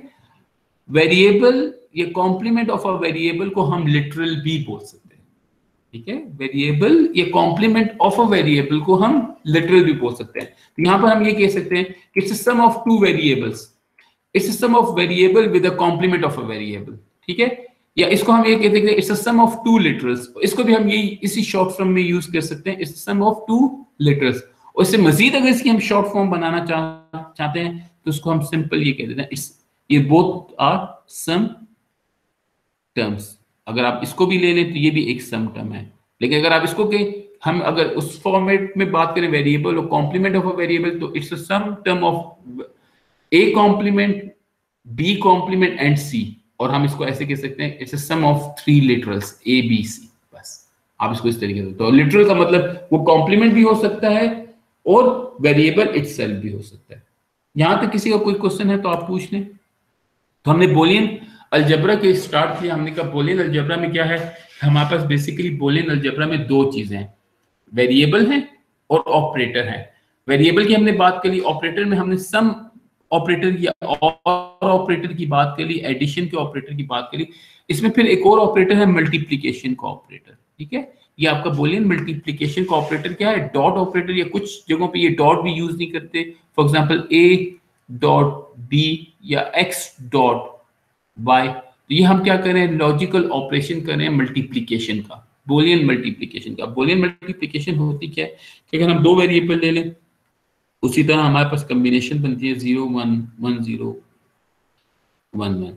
अब मल्टीप्लिकेशन क्या है, 0 को जब भी आप 0 से मल्टीप्लाई करें रिजल्ट 0 आएगा, ठीक है। इसी तरह 0 को जब भी आप 1 से मल्टीप्लाई करें रिजल्ट 0 आएगा। 1 को जब भी आप 0 से मल्टीप्लाई करें रिजल्ट 0 आएगा। लेकिन जब आप 1 को 1 से मल्टीप्लाई करेंगे रिजल्ट 1 आएगा, ठीक है। तो मल्टीप्लिकेशन ऑपरेशन बूलियन अलजेब्रा में क्या है, इसको एंड गेट से करते हैं हम, ठीक है। जब भी दो वेरिएबल्स एक दूसरे से मल्टीप्लाई होंगे उसका कोई रिजल्ट आएगा, ठीक है। तो बूलियन अलजेब्रा क्या कहता है कि अगर आपके पास वेरिएबल x है तो इसकी दो कॉम्बिनेशंस बन सकेंगी, या तो वो 0 होगा या वो 1 होगा। इसी तरह वेरिएबल 1 y है तो वो 0 होगा या 1 होगा। हमने तमाम की तमाम कॉम्बिनेशंस देख ली, ठीक है, और उसके अकॉर्डिंगली हमने टेबल बना दिया, ठीक है। इस टेबल को हम कहते हैं ये ट्रुथ टेबल है या फंक्शन टेबल है। फंक्शन टेबल क्या करता है, फंक्शनैलिटी एक्सप्लेन कर रहा है किस चीज की, बूलियन मल्टीप्लिकेशन की। अब बूलियन मल्टीप्लिकेशन की फंक्शनैलिटी वो कैसे एक्सप्लेन कर रहा है कि जब दोनों बूलियन वेरिएबल्स 0 होंगे रिजल्ट 0 आएगा। एक बूलियन वेरिएबल 0 हो दूसरा 1 हो तब भी 0 आएगा। एक बूलियन वेरिएबल 1 हो दूसरा 0 हो तब भी 0 आएगा। जब दोनों वेरिएबल 1 होंगे तब भी रिजल्ट क्या आएगा, 1 आएगा। तो बूलियन मल्टीप्लिकेशन का रिजल्ट तब 1 आएगा जब तमाम के तमाम वेरिएबल 1 हो, और बूलियन वेरिएबल का रिजल्ट 0 तब आएगा जब एक वेरिएबल भी 0 हो जाए, ठीक है। तो बूलियन मल्टीप्लिकेशन का रिजल्ट 1 तब आएगा जब तमाम के तमाम वेरिएबल 1 हो, या तमाम के तमाम वेरिएबल के अंदर 1 से हो। उसका रिजल्ट 0 कब आएगा, जब एक वेरिएबल भी 0 हो जाए, ठीक है। और बूलियन एक्सप्रेशन में जो हम x डॉट y है इसको हम कहते हैं product term of two variables, ठीक है। इसको हम क्या कहते हैं, प्रोडक्ट ऑफ टू वेरिएबल्स, या आप इसको इन शॉर्ट क्या कह सकते हैं, प्रोडक्ट टर्म। अब ये इस तरह भी हो सकती है x कॉम्प्लीमेंट डॉट y, तो ये भी आपकी प्रोडक्ट टर्म है। तो अब आप इसको या तो product of a complement of a variable with a variable कहें तो ये लंबा बन जाएगा, तो आप इसको ऐसे कह दें कि it's a multiplication of two literals. और मजीद इसको शॉर्ट करने का तरीका क्या, आप इसके लिए टर्म यूज कर लें प्रोडक्ट टर्म। तो आपकी ये भी प्रोडक्ट टर्म है, ये भी प्रोडक्ट टर्म है और ये भी प्रोडक्ट टर्म है। कुछ बुक्स में प्रोडक्ट टर्म्स को ऐसे भी लिखा जाता है, for example x y z, बीच में कोई डॉट नहीं है, इसका मतलब ये भी एक प्रोडक्ट टर्म है। x y कॉम्प्लीमेंट z, ये भी एक प्रोडक्ट टर्म है, ठीक है, ये भी एक प्रोडक्ट टर्म है। w x y z, अगर डॉट डला हुआ है तो ठीक है, नहीं भी डला हुआ तो ये भी एक प्रोडक्ट टर्म है, ठीक है। और प्रोडक्ट टर्म का रिजल्ट 1 कब आता है, जब इसके तमाम के तमाम वेरिएबल्स 1 हो जाए। अच्छा, अगर हम इसी बात को कंटिन्यू करें तो इस प्रोडक्ट टर्म का रिजल्ट 1 कब आएगा, जब हमारा z 0 हो, y 0 हो, x 1 हो, w 1 हो, तब इसका रिजल्ट 1 आएगा। तो z 0 हो तो उसका कॉम्प्लीमेंट 1 हो जाएगा, y 0 हो तो उसका कॉम्प्लीमेंट 1 हो जाएगा, और फिर जब आप इन तीनों को मल्टीप्लाई करेंगे तो इसका रिजल्ट आपके पास क्या आएगा, 1 आएगा, ठीक है। तो यहां तक समझ आ गया। तो अभी तक हमने इन शॉर्ट बूलियन अलजेब्रा में दो चीजें पढ़ी हैं। हमारे पास दो चीजें पढ़ी हैं। बूलियन अलजेब्रा में वेरिएबल्स होते हैं और उसके बूलियन अलजेब्रा के ऑपरेशंस होते हैं। वेरिएबल्स के दो वैल्यू सेव होंगी, 0 और 1, और ऑपरेशन हमारे पास दो हो सकते हैं, प्लस और मल्टीप्लाई, ठीक है। और हाँ, वेरिएबल्स का कॉम्प्लीमेंट भी होता है, बस ये याद रखना। वेरिएबल को जब हम इन्वर्ट कर दें तो उसका बेसिकली कॉम्प्लीमेंट बन जाता है। यहां तक किसी का कोई क्वेश्चन हो तो काइंडली आप पूछ लें। बेसिक टर्म्स हमने डिसाइड किए या बेसिक टर्म्स हमने डिस्कस किए कि बूलियन अलजेब्रा में दो चीजें होती हैं, एक वेरिएबल और एक उसका ऑपरेशन, बस दैट्स इट। इसके अलावा कोई बात हमने डिस्कस नहीं की। यहां तक समझ आ गई, ठीक है। अब वही बात, सम टर्म्स को सम ऑफ टू लिटरल्स कह दें या सम टर्म कह दें, ठीक है। ये बात हम ऑलरेडी डिस्कस कर चुके हैं कि सम टर्म का रिजल्ट 1 कब आएगा, जब एक लिटरल भी 1 हो जाए। सम टर्म का रिजल्ट कैसे 0 आएगा, जब तमाम के तमाम लिटरल्स 0 हो, ठीक है। इसी तरह ये हमारे पास प्रोडक्ट टर्म्स हैं, ये प्रोडक्ट ऑफ लिटरल्स है, तो a dot b complement a complement dot b complement dot c, ठीक है। प्रोडक्ट टर्म का रिजल्ट कब 1 आएगा, जब तमाम के तमाम लिटरल्स 1 हो, a भी 1 हो, b भी 1 हो, a भी 1 हो, b कॉम्प्लीमेंट भी 1 हो। b कॉम्प्लीमेंट कब 1 होगा, जब b इक्वल टू 0 होगा। a कॉम्प्लीमेंट भी 1 हो, b कॉम्प्लीमेंट भी 1 हो, c कॉम्प्लीमेंट भी 1 हो, तब इसका रिजल्ट 1 आएगा, ठीक है। और इसका रिजल्ट 0 कैसे आएगा कि अगर एक प्रोडक्ट टर्म भी 0 हो जाए, अगर b a 0 हो जाए तो b की कोई भी वैल्यू हो मैटर नहीं करती, रिजल्ट 0 है। अगर यहाँ पे b 0 हो जाए, a की कोई भी वैल्यू हो मैटर नहीं करती, रिजल्ट 0 हो जाएगा। यहाँ पे अगर a कॉम्प्लीमेंट 0 हो जाए तो इन दोनों की वैल्यूज मैटर नहीं करती, रिजल्ट 0 आ जाएगा, ठीक है। तो हमने बूलियन वेरिएबल्स को देख लिया, बूलियन एडिशन को देख लिया, बूलियन मल्टीप्लिकेशन को देख लिया। एडिशन के लिए हमने सम टर्म यूज की, मल्टीप्लिकेशन के लिए हमने क्या यूज किया है, प्रोडक्ट टर्म। किसी का यहां तक कोई क्वेश्चन हो तो आप पूछ लें, ठीक है।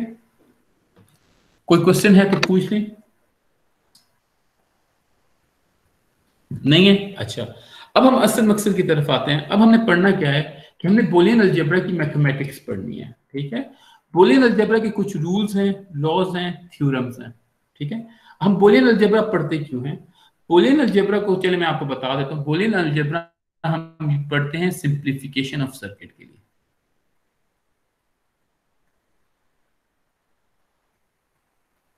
ठीक है। फॉर एग्जांपल एक कॉम्प्लेक्स सर्किट है, फॉर एग्जांपल मैं कोई भी कॉम्प्लेक्स सर्किट बना दूं, तो एक कॉम्प्लेक्स सर्किट है, ये इस तरह से कनेक्टेड है, ये इधर से कनेक्टेड है, ये फिर इससे कनेक्टेड है, ये फिर इससे कनेक्टेड है, आगे फिर एक और गेट लगा हुआ है और ये कहीं किसी और से कनेक्टेड है, यहाँ पे इनपुट्स हैं, यहाँ पे इनपुट्स हैं, यहाँ पे इनपुट्स हैं, यहाँ से एक इनपुट आ रही है, ठीक है। अब फॉर एग्जांपल हमारे पास कॉम्प्लेक्स सर्किट्स हैं, हम इन कॉम्प्लेक्स सर्किट्स को सिंप्लीफाई करने के लिए बुलियन अलजेब्रा पढ़ते हैं, ठीक है। सिंप्लीफाई करने से होता क्या कि फॉर एग्जांपल ये इतना बड़ा सर्किट बना, तो हमने किसी तरीके से सिंप्लीफाई करके इसका ये सर्किट बना दिया। फॉर एग्जांपल हमने इसको सिंप्लीफाई करके इसका ये सर्किट बना दिया है, तो ये क्या होगा, ये सर्किट क्या हो गया, सिंप्लीफाई। ये सिंप्लीफाई किससे होगा, बुलियन अलजेब्रा से, ठीक है। और बुलियन अलजेब्रा के लॉज, रूल्स और थ्योरम्स लगाकर हम इस सर्किट को सिंप्लीफाई करेंगे। सिंप्लीफाई करने का प्रोसीजर तो हम बाद में देखेंगे, लेकिन इसका फायदा पहले पढ़ लेते हैं कि सर्किट को सिंप्लीफाई करने का फायदा क्या होता है। कि जब भी आप किसी सर्किट को सिंप्लीफाई करें, वो एफिशिएंट हो जाता है। एफिशिएंट इन द सेंस, सबसे पहली बात, आप किसी भी सर्किट को सिंप्लीफाई करेंगे, उसका साइज रिड्यूस हो जाएगा, ठीक है। जब साइज रिड्यूस होगा तो वो कम जगह लेगा, कम जगह लेगा तो आपका सर्किट छोटा होगा, पहला फायदा सर्किट साइज। जब आप सर्किट को छोटा करेंगे, उसका साइज रिड्यूस होगा, कम जगह लेगा। अच्छा, साइज रिड्यूस होने से एक और फायदा भी होता है कि देखिए, जब भी आप सर्किट को सिंप्लीफाई करेंगे, उसमें नंबर ऑफ गेट्स कम हो जाएंगे, ठीक है। ये नंबर ऑफ कंपोनेंट्स कम हो जाएंगे। जब आप सर्किट के नंबर ऑफ कंपोनेंट्स कम करेंगे, तो उसकी कॉस्ट ऑटोमेटिकली नीचे आ जाती है, ठीक है। जब भी आप सर्किट में नंबर ऑफ गेट्स कम करते हैं, अब सर्किट कंपोनेंट्स आपके बुलियन अलजेब्रा में गेट्स हैं, और जब आप गेट्स, नंबर ऑफ गेट्स कम करेंगे, तो आपका सर्किट ऑटोमेटिकली क्या हो जाएगा, सिंप्लीफाई हो जाएगा। और सर्किट सिंप्लीफाई होने से फायदा क्या होगा, आपका सर्किट क्या हो जाएगा, सिंप्लीफाई होगा, तो उस पर कॉस्ट कम आएगी। आप नंबर ऑफ गेट्स कम खरीदेंगे, कम लगाएंगे, कम गेट्स होंगे, तो उसकी ओवरऑल कॉस्ट आप मिनिमाइज कर रहे हो, दूसरा फायदा, ठीक है। तीसरा फायदा, सर्किट में नंबर ऑफ वायर्स कम होंगी, ठीक है। एक तो जगह कम ले रहा है, साइज छोटा हो गया, नंबर ऑफ वायर्स भी कम होगी। जब नंबर ऑफ कंपोनेंट्स कम है, तो नंबर ऑफ वायर्स को कनेक्ट, अब यहाँ पे देखें अगर हम यहाँ पे वायर्स गिने, तो 1 2 3 4 5 6 7 8 9, फिर 10 11 12 13 14 15 16 17 वायर्स लग रही हैं। यहाँ पे आपकी 1 2 3 4 5 वायर्स लग रही हैं, तो 17 से 5 वायर्स क्या है, कम है, तो आपका सर्किट भी छोटा हो रहा है, उसके कंपोनेंट्स भी कम हो रहे हैं, उसको मैनेज करना। अच्छा, सर्किट छोटे होने से एक और फायदा क्या होता है, उसमें मैनेज करना, उसमें फॉल्ट टॉलरेंस या उसमें फॉल्ट डायग्नोस्टिक करना इजी हो जाता है। जब आपका सर्किट छोटा होगा, तो आप उसमें इजीली फॉल्ट डायग्नोस कर सकते हैं कि भाई कहाँ पे फॉल्ट है, उसको इजीली एड्रेस कर सकते हैं। तो ये छोटा सर्किट होने का एक और फायदा हो गया, ठीक है। अच्छा, छोटा सर्किट होने से आपका सर्किट ऑटोमेटिकली फास्ट हो जाता है, परफॉर्मेंस इक्वल होगी। जो फंक्शनैलिटी ये वाला सर्किट परफॉर्म कर रहा है, वही फंक्शनैलिटी ये वाला सर्किट भी परफॉर्म करेगा। फॉर एग्जांपल ये एडिशन का सर्किट है, तो ये भी एडिशन का ही सर्किट होगा, लेकिन क्या होगा कि ये कंपैरेटिवली इस सर्किट से छोटा भी होगा और फास्ट भी होगा, ठीक है। और दूसरी बात क्या होगा, इसके अंदर आप क्या कर सकते हैं, इसके अंदर जो एक और चीज है, पावर कंजम्पशन। आपका छोटा सर्किट कम पावर कंज्यूम करेगा, क्योंकि इसमें नंबर ऑफ कंपोनेंट्स कम है। तो ये बेसिकली बुलियन अलजेब्रा का एडवांटेज है कि हम क्या करते हैं, बुलियन अलजेब्रा की हेल्प से सर्किट सिंप्लीफिकेशन सीखते हैं। सर्किट सिंप्लीफिकेशन सीखने से क्या एडवांटेजेस होते हैं, ये 4-5, आपका साइज रिड्यूस होता है, आपकी कॉस्ट कम होती है, आपकी पावर जो कंजम्पशन है वो भी कम हो जाती है, आपकी ओवरऑल सर्किट की स्पीड परफॉर्मेंस बेहतर होती है। याद रहेगा, ठीक है। तो ये बुलियन अलजेब्रा है, इसके अंदर कुछ लॉज हैं, रूल्स हैं, उसको हम जल्दी जल्दी देखते हैं, ठीक है। और फिर उसके बाद हम बुलियन अलजेब्रा से कुछ काम करना शुरू करेंगे, ठीक है। यहां तक किसी का कोई क्वेश्चन हो तो आप पूछ लें, किसी का अगर कोई क्वेश्चन है तो आप बुलियन अलजेब्रा से रिलेटेड पूछ लें।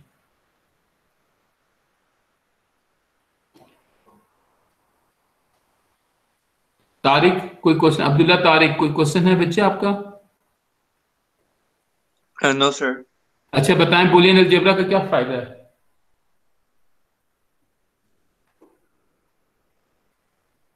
अब्दुल्ला तारिक, बूलियन अलजेब्रा का क्या फायदा है? मैं किसी से भी पूछ सकता हूँ रैंडमली। जिन स्टूडेंट से मैं पूछूं कि उन्होंने प्रॉपर्ली आंसर ना किया तो वो उनकी एब्सेंट लगाता जा रहा हूँ। बूलियन अलजेब्रा का क्या फायदा है, जल्दी से बताएं अब्दुल्ला।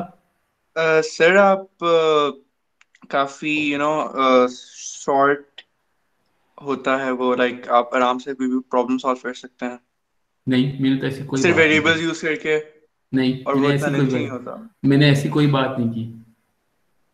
सिंप्लीफिकेशन होती है ना। सबीन सबीन फातिमा, आप जरा अब्दुल्ला को बताएं कि मैंने क्या बात की थी। सर्किट छोटे हो जाते हैं, कॉम्प्लेक्सिटी कम हो जाती है, तो मैंने भी एफिशिएंसी बढ़ सिंप्लीफिकेशन जाती की है बात और की है। वायर्स का यूज कम हो जाता है और ठीक है, कॉस्ट वाइज भी कम हो जाता है।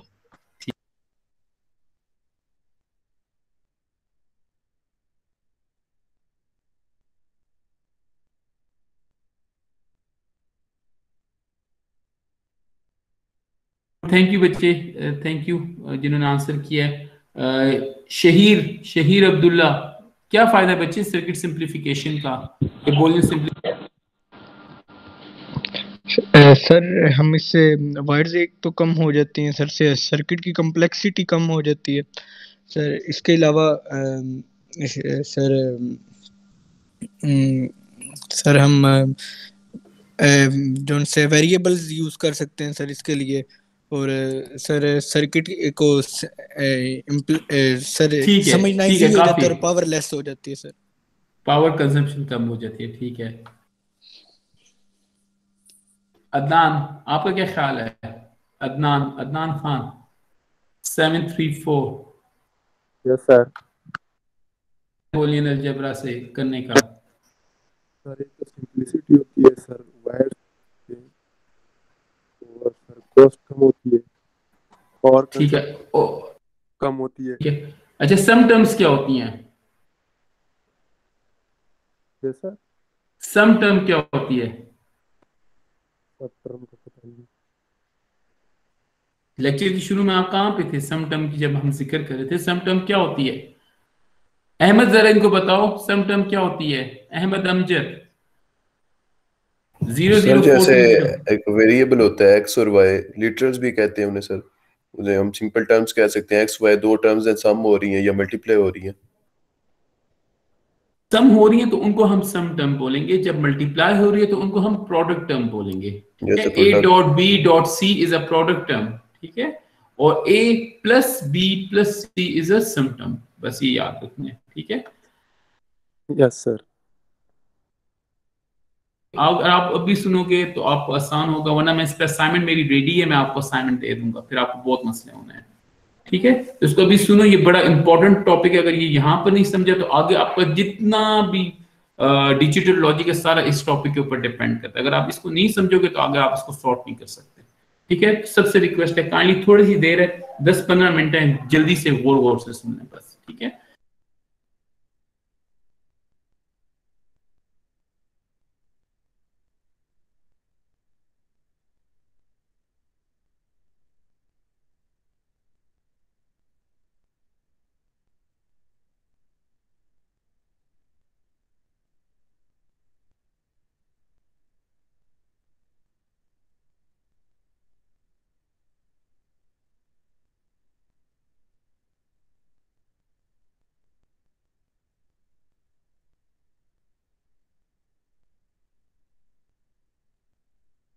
सर आपका माइक ऑफ है।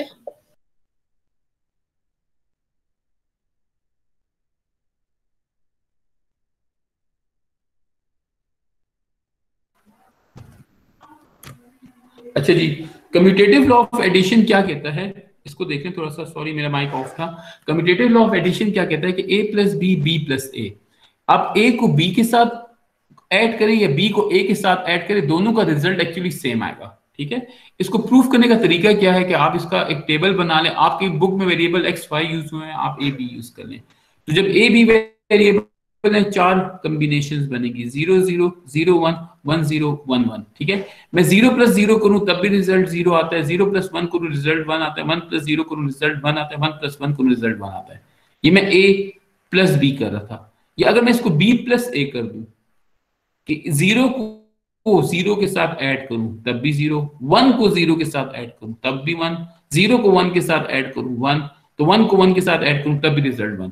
तो मैं a प्लस बी करूं या b प्लस a करूं, ये रिजल्ट सेम देगा। ठीक है, ये तो 2 वेरिएबल्स है ना, हम 2 वेरिएबल्स के लिए अगर हम 3 वेरिएबल ले लें, for example a plus b plus c, ठीक है, अगर मैं इन 3 वेरिएबल्स को ऐड करूं या मैं इनको इस तरीके से ऐड कर दूं, इन दोनों का रिजल्ट सेम आएगा। ठीक है, अगर आप इसको सर्किट के हिसाब से बात करें तो मैं a को यहां पे कनेक्ट कर लूं, b को यहां पे कनेक्ट कर लूं या b को यहां पे कनेक्ट कर लूं, a को यहां पे कनेक्ट कर लूं। एडिशन के ऑपरेशन के लिए हम यूजुअली और गेट यूज करते हैं, ये हमारा और गेट है। ठीक है, तो दोनों का रिजल्ट सेम आएगा। अगर मैं इसके लिए बात करूं तो फॉर एग्जांपल ये मेरा 3 इनपुट का और गेट है, मैं इसको a कह दूं, इसको b कह दूं, इसको c कह दूं, या मैं किसी और तरीके से कर लूं, इसको c कह दूं, इसको a कह दूं, इसको b कह दूं, तो इससे कोई फर्क नहीं पड़ता, लॉजिकल एडिशन उसी तरीके से काम करेगी। ठीक है, तो इसको कहते हैं हम कम्यूटेटिव लॉ ऑफ एडिशन। इसी तरह कम्यूटेटिव लॉ ऑफ सब्ट्रैक्शन या मल्टीप्लिकेशन क्या कहता है, कम्यूटेटिव लॉ ऑफ मल्टीप्लिकेशन क्या कहता है कि आप a को b से मल्टीप्लाई करें या b को a से मल्टीप्लाई करें, रिजल्ट सेम आएगा। उसी तरह अगर आप टेबल बना लें तो 0 0 0 1 1 0 1 1, तो 0 को 0 से मल्टीप्लाई करें, ये a डॉट b है, ठीक है, ये a है, ये b है, तो रिजल्ट 0 आएगा। या आप b डॉट a कर ले, 0 को 0 से मल्टीप्लाई करें तब भी 0, 0 को 1 से मल्टीप्लाई करें रिजल्ट तब भी 0 आएगा, या 1 को 0 से मल्टीप्लाई करें रिजल्ट तब भी 0 आएगा। 1 को 0 से करें 0, 0 को 1 से करें तब भी 0, 1 को 1 से करें तो 1, यहाँ पे 1 को 1 से करें तो 1। तो इस केस में आपके रिजल्ट सिमिलर आएंगे, इस केस में भी इसके ये दोनों मतलब दोनों के रिजल्ट्स क्या आ रहे हैं, एक दूसरे के इक्वल आ रहे हैं। इसी तरह आप a dot b dot c लिखा हो, ठीक है, ये आप इसको इस तरह लिख लें, b c complement dot a, इन दोनों में कोई फर्क नहीं है। आप अगर फॉर एग्जांपल आपके पास एक्सप्रेशन में कुछ इस तरह की चीज आ जाती है तो आप उसको इस तरीके से अरेंज कर सकते हैं। ठीक है, तो ये आपका कम्यूटेटिव लॉ ऑफ मल्टीप्लिकेशन है। ठीक है, इसी तरह आपके पास एसोसिएटिव लॉ ऑफ एडिशन है, उसी तरह एसोसिएटिव लॉ ऑफ मल्टीप्लिकेशन है। एसोसिएटिव लॉ क्या कहता है कि पहले आप इन 2 वेरिएबल्स को एसोसिएट करके फिर आखिर में इसके रिजल्ट को इसके साथ एसोसिएट कर लें, या इन 2 वेरिएबल्स को एसोसिएट करके इसके रिजल्ट को इसके साथ एसोसिएट कर लें, रिजल्ट सेम आएगा। अच्छा, इसको प्रूव करने का तरीका क्या है कि आप इसका ट्रुथ टेबल बना लें। इसको मैं ट्रुथ टेबल ऐसे करता हूँ कि मैं यहाँ पर पेंट में जाके इसका ट्रुथ टेबल बना लेता हूँ, ठीक है, ताकि हमें एक ही दफा ट्रुथ टेबल बनाना पड़े। मैं ये लाइंस ले लेता हूँ, ये ले लिया, ठीक है, इसको यहाँ पे ले लिया, 3 वेरिएबल्स बना लेते हैं। ठीक है, तो ये हमारा a हो गया, ये हमारा b हो गया, इसको मैं थोड़ा सा डार्क कर लेता हूँ और ये यहाँ पे कलर भी रेड कर लेते हैं ताकि नजर आए। a हो गया, b हो गया, c हो गया। ठीक है, कॉम्बिनेशन 0 0 0 0 0 1 0 1 0 0 1 1 1 0 0 1 0 1 1 1 0 1 1 1। ठीक है, अब एसोसिएटिव लॉ क्या कहता है, अगर आप गौर से देखें कि b प्लस c करें, b प्लस c करें तो ये b प्लस c है। 0 plus 0 is 0, 0 plus 1 is 1, 1 plus 0 is 1, 1 plus 1 is 1, फिर 0 1 1 1। ठीक है, और फिर आप उसके रिजल्ट को a के साथ और कर दें, तो ये एसोसिएट, पहले मैंने इन दोनों को एसोसिएट किया, अब मैं इसके रिजल्ट को कर रहा हूं, तो 0 और 0 0, 1 और 0 1, 1 और 0 1, 0 और 1 1, 1 और 0 0, सॉरी गलत कर रहा हूं, को इरेज करते हैं।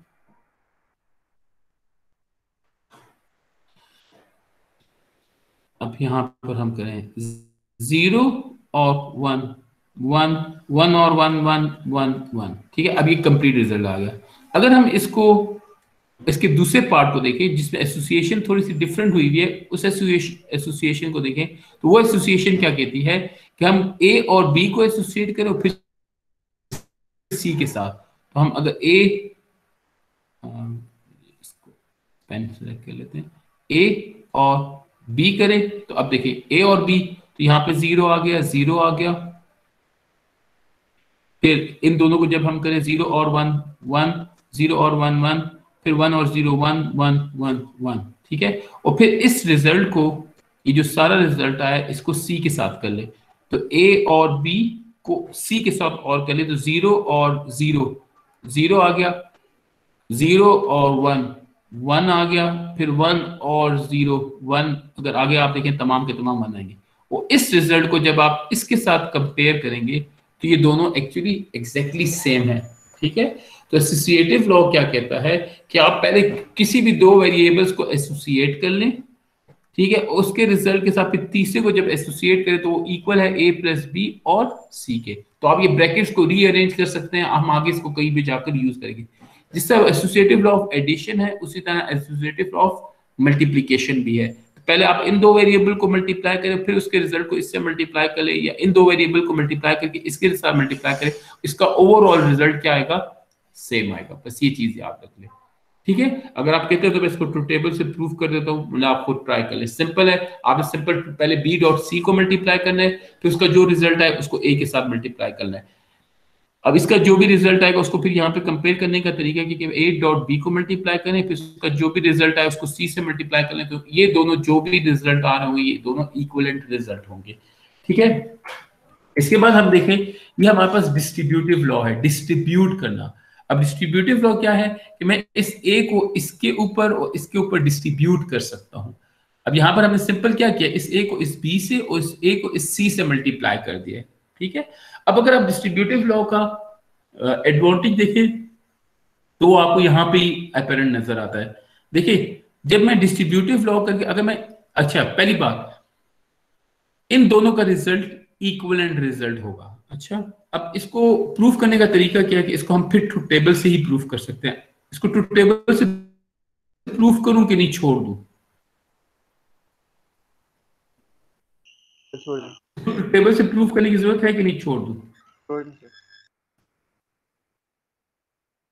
कर दूं, ठीक है। इसको देखें, अब तीन, सबसे पहले आप जब भी किसी भी सर्किट का ट्रूथ टेबल बनाना हो तो आप सबसे पहले ये चीज चेक करेंगे कि उसमें नंबर ऑफ वेरिएबल्स कितने हैं। इसमें कितने नंबर ऑफ वेरिएबल्स हैं? 3 वेरिएबल्स हैं, तो आपको total 2 raise to power n 2 raise to power 3 इतनी कॉम्बिनेशंस बनानी होंगी, ठीक है। अब ये कॉम्बिनेशंस बनाने के लिए हम ट्रूथ टेबल बनाते हैं। ये हमारा ये हो गया, ये इसकी इनपुट्स हो गई, हम छोटी छोटी लाइनें 1 1 2 3 4 5 6 7 और काफी होंगी, यहाँ तक डालते हैं। ये हमारे वेरिएबल्स हैं, हम अपने वेरिएबल्स बना लेते हैं, ठीक है। हमारे पास 3 वेरिएबल्स हैं जिनको हम कहते हैं ए बी सी, ठीक है। कॉम्बिनेशन बना लेते हैं 0 0 0 0 0 1 0 1 0 0 1 1 1 0 0 1 0 1 और 1 1 0 और 1 1 1, ठीक है। अब हमने देखें इसको प्रूफ करना, तो पहले हम इसकी लेफ्ट हैंड साइड को ले लेते हैं। तो पहले क्या हो रहा है, बी प्लस सी हो रहा है, तो बी प्लस सी कर लेते हैं, ठीक है। जब हम बी प्लस सी करेंगे तो 0 1 1 1 0 1 1 1, ठीक है। और फिर हम क्या करेंगे, उसको ए से मल्टीप्लाई कर लेंगे, तो ए डॉट बी प्लस सी, ठीक है। तो ये हमारा बी है, बी प्लस सी है, और ये हमारा ए है। तो 0 dot 0 is 0, 1 dot 0 is 0, 1 dot 0 is 0, 1 dot 0 is 0, ठीक है। 0 डॉट 1 इज 0, 1 डॉट 1 इज 1 1 1, ठीक है। ये हमने इसकी लेफ्ट हैंड साइड कर ली। अगर हम राइट हैंड साइड को देखें, अगर हम राइट हैंड साइड करना चाहते हैं तो इसको देख लेते हैं। हम यहाँ पे एक लाइन लगा लेते हैं, ठीक है। राइट हैंड साइड के लिए थोड़ा सा एडजस्ट कर लेते, बस ठीक है, काफी है, ठीक है। अगर हम राइट हैंड साइड करना चाहते हैं तो इसको देख लें, ए डॉट बी और ए डॉट सी। तो यहाँ पे हम लिख लेते हैं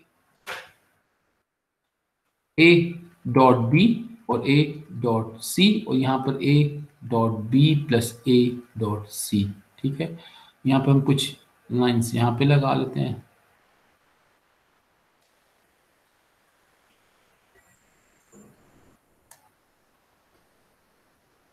ठीक है। अच्छा,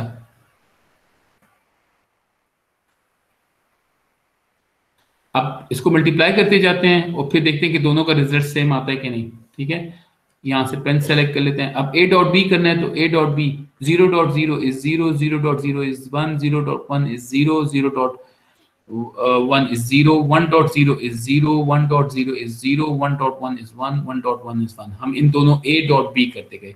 अब इसी तरह a डॉट c करते हैं तो 0.0 तो ये भी 0, ये भी 0, 0.0 is 0, 0.1 is 0। अब देखिए यहाँ पे a जहां जहां 0 है तो वहां पे 0 आएगा, मैं डायरेक्टली 0 डाल देता हूँ, ठीक है। अब यहाँ देखिए 1.0 is 0, ठीक है, 1.1 is 1, ठीक है, 1.0 is 0, 1.1 is 1। अभी हमारे पास आ गया। इन दोनों को हम ऐड कर देते हैं तो 0 + 0 is 0, 0, 0, 0, 0, 1, 1, 1। और अगर आप इन दोनों रिजल्ट्स को कंपेयर करें तो ये दोनों रिजल्ट्स क्या हैं, इक्वल आ रहे हैं। इसका मतलब क्या है कि अगर आप इस a को b डॉट c के पे डिस्ट्रीब्यूट कर दें, अगर फॉर एग्जांपल a बार लिखा हुआ है, इसको आप इसके साथ अलग और इसके साथ अलग करके लिख लें तो ये आपकी डिस्ट्रीब्यूटिव लॉ बन जाता है, ठीक है। और इस दोनों का रिजल्ट इक्वल आता है। इस और अब वो से देखें, ये दोनों सर्किट एक दूसरे के इक्विवेलेंट सर्किट हैं। Equivalent circuit in case functionality के लिहाज से, शेप के लिहाज से नहीं, ये दोनों एक दूसरे की फंक्शनैलिटी के लिहाज से इक्वल सर्किट हैं। और ये फंक्शनैलिटी हमने कैसे प्रूव किया, इसका ट्रुथ टेबल बना के, इसका फंक्शन टेबल बना के। मेरी बात समझ आ गई? तो इन दोनों सर्किट्स की फंक्शनैलिटी सेम है। अच्छा, अब मेरा आपसे क्वेश्चन है कि इसमें से लेफ्ट या राइट में से कौन सा सर्किट बेहतर है? आप लेफ्ट और राइट लिखकर बताएं। सब के सब जल्दी से टाइप करें। जो टाइप करेगा मुझे ये पता चल जाएगा कि वो क्लास में प्रेजेंट है, सुन रहा था मेरी बात। इन दोनों सर्किट में से कौन सा सर्किट बेहतर है, लेफ्ट या राइट? टाइप करके बताएं।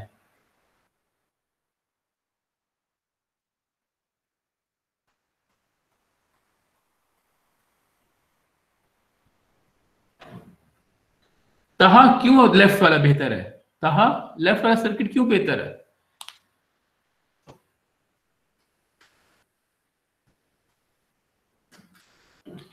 तहा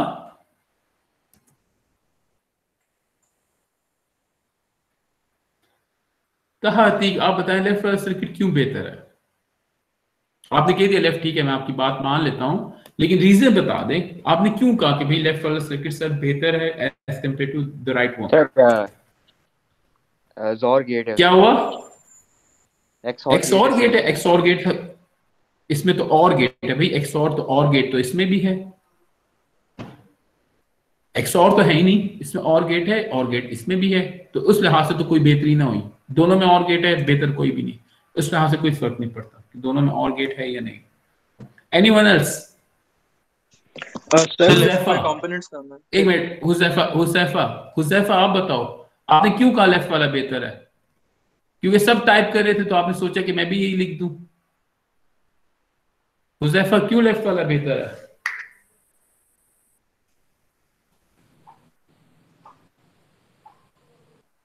हुज़ैफा सर अगर मतलब कंपोनेंट्स कम होंगे तो इफेक्टिविटीज। हुज़ैफा से पूछे, हुज़ैफा कहां पर है? हुज़ैफा लेफ्ट वाला क्यों बेहतर है?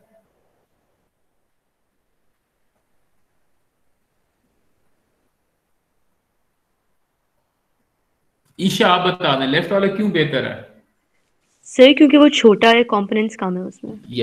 देखें, सिंपली जिस सर्किट में नंबर ऑफ कंपोनेंट्स कम हो तो वो कंपैरेटिवली बेहतर सर्किट है। इसमें देखिए नंबर ऑफ कंपोनेंट्स कम है तो आपकी कॉस्ट कम आएगी, पहली बात। दूसरी बात, number of wires come use हो रही है। यहाँ पर कितनी वायर्स यूज हो रही है? 1 2 3 4 5 6 7। और यहाँ पर कितनी यूज हो रही है? 1 2 3 4 5। तो 7 वायर्स यहाँ पे यूज हो रही है, यहाँ पर 5 यूज हो रही है, ये बेहतर है। इधर से नंबर ऑफ गेट्स कितने यूज हो रहे हैं? 1 2 3। यहाँ पे नंबर ऑफ गेट्स कितने यूज हो रहे हैं? 2। तो यहाँ पर आपको 3 गेट्स खरीदने की बजाय 2 गेट्स खरीदने पड़ेंगे, तो कॉस्ट कम आएगी ऑटोमेटिकली। दूसरी बात, अब यहाँ पे 3 गेट्स को चलाने के लिए आपको 3 गेट्स को पावर करना पड़ेगा, यहाँ पर आपको 2 को पावर करना पड़ेगा, ठीक है। इसी तरह आप ये देख लें कि इसका ओवरऑल साइज कम है, इसका ओवरऑल साइज ज्यादा है, ठीक है, ज्यादा जगह लेगा, ये कम जगह लेगा। तो हर लिहाज से जो आपका लेफ्ट वाला सर्किट है कि ये क्या है? एडवांटेज है, एडवांटेज में है हर लिहाज से, कॉस्ट के लिहाज से, साइज के लिहाज से, पावर डिसिपेशन के लिहाज से पावर डिसिपेशन एक बहुत इंपॉर्टेंट कॉन्सेप्ट है कि फॉर एग्जांपल जब आपके पास नंबर ऑफ कंपोनेंट्स ज्यादा हो तो ज्यादा हीट जनरेट करते हैं, और जब वो ज्यादा हीट जनरेट करते हैं तो उसको कूलिंग करने के लिए आपको ज्यादा उसके ऊपर इन्वेस्टमेंट करनी पड़ती है। जब आपके नंबर ऑफ कंपोनेंट्स कम होंगे तो हीट कम जनरेट करेंगे, तो आपको कूलिंग के ऊपर भी ज्यादा पैसे लगाने नहीं पड़ेंगे। मेरी बात समझ आ गई? ठीक है, तो ये बेसिकली एडवांटेज है आपका बुलियन अलजेब्रा पढ़ने का। हम सर्किट को क्या कर रहे हैं, सिंप्लीफाई कर रहे हैं। और देखिए यहाँ पर हमने सिंपल एक डिस्ट्रीब्यूटिव लॉ लगाकर एक सर्किट को सिंप्लीफाई किया है। अच्छा, डिस्ट्रीब्यूटिव लॉ ऐसे भी हो सकता है कि A dot B plus C plus D. तो अगर आपने इसको डिस्ट्रीब्यूट करना है तो आप इसको कैसे डिस्ट्रीब्यूट करेंगे, A B plus A C plus A D. ठीक है, इसी तरह डिस्ट्रीब्यूटिव लॉ ऐसे भी लिख सकते हैं कि आपके पास इस तरह हो,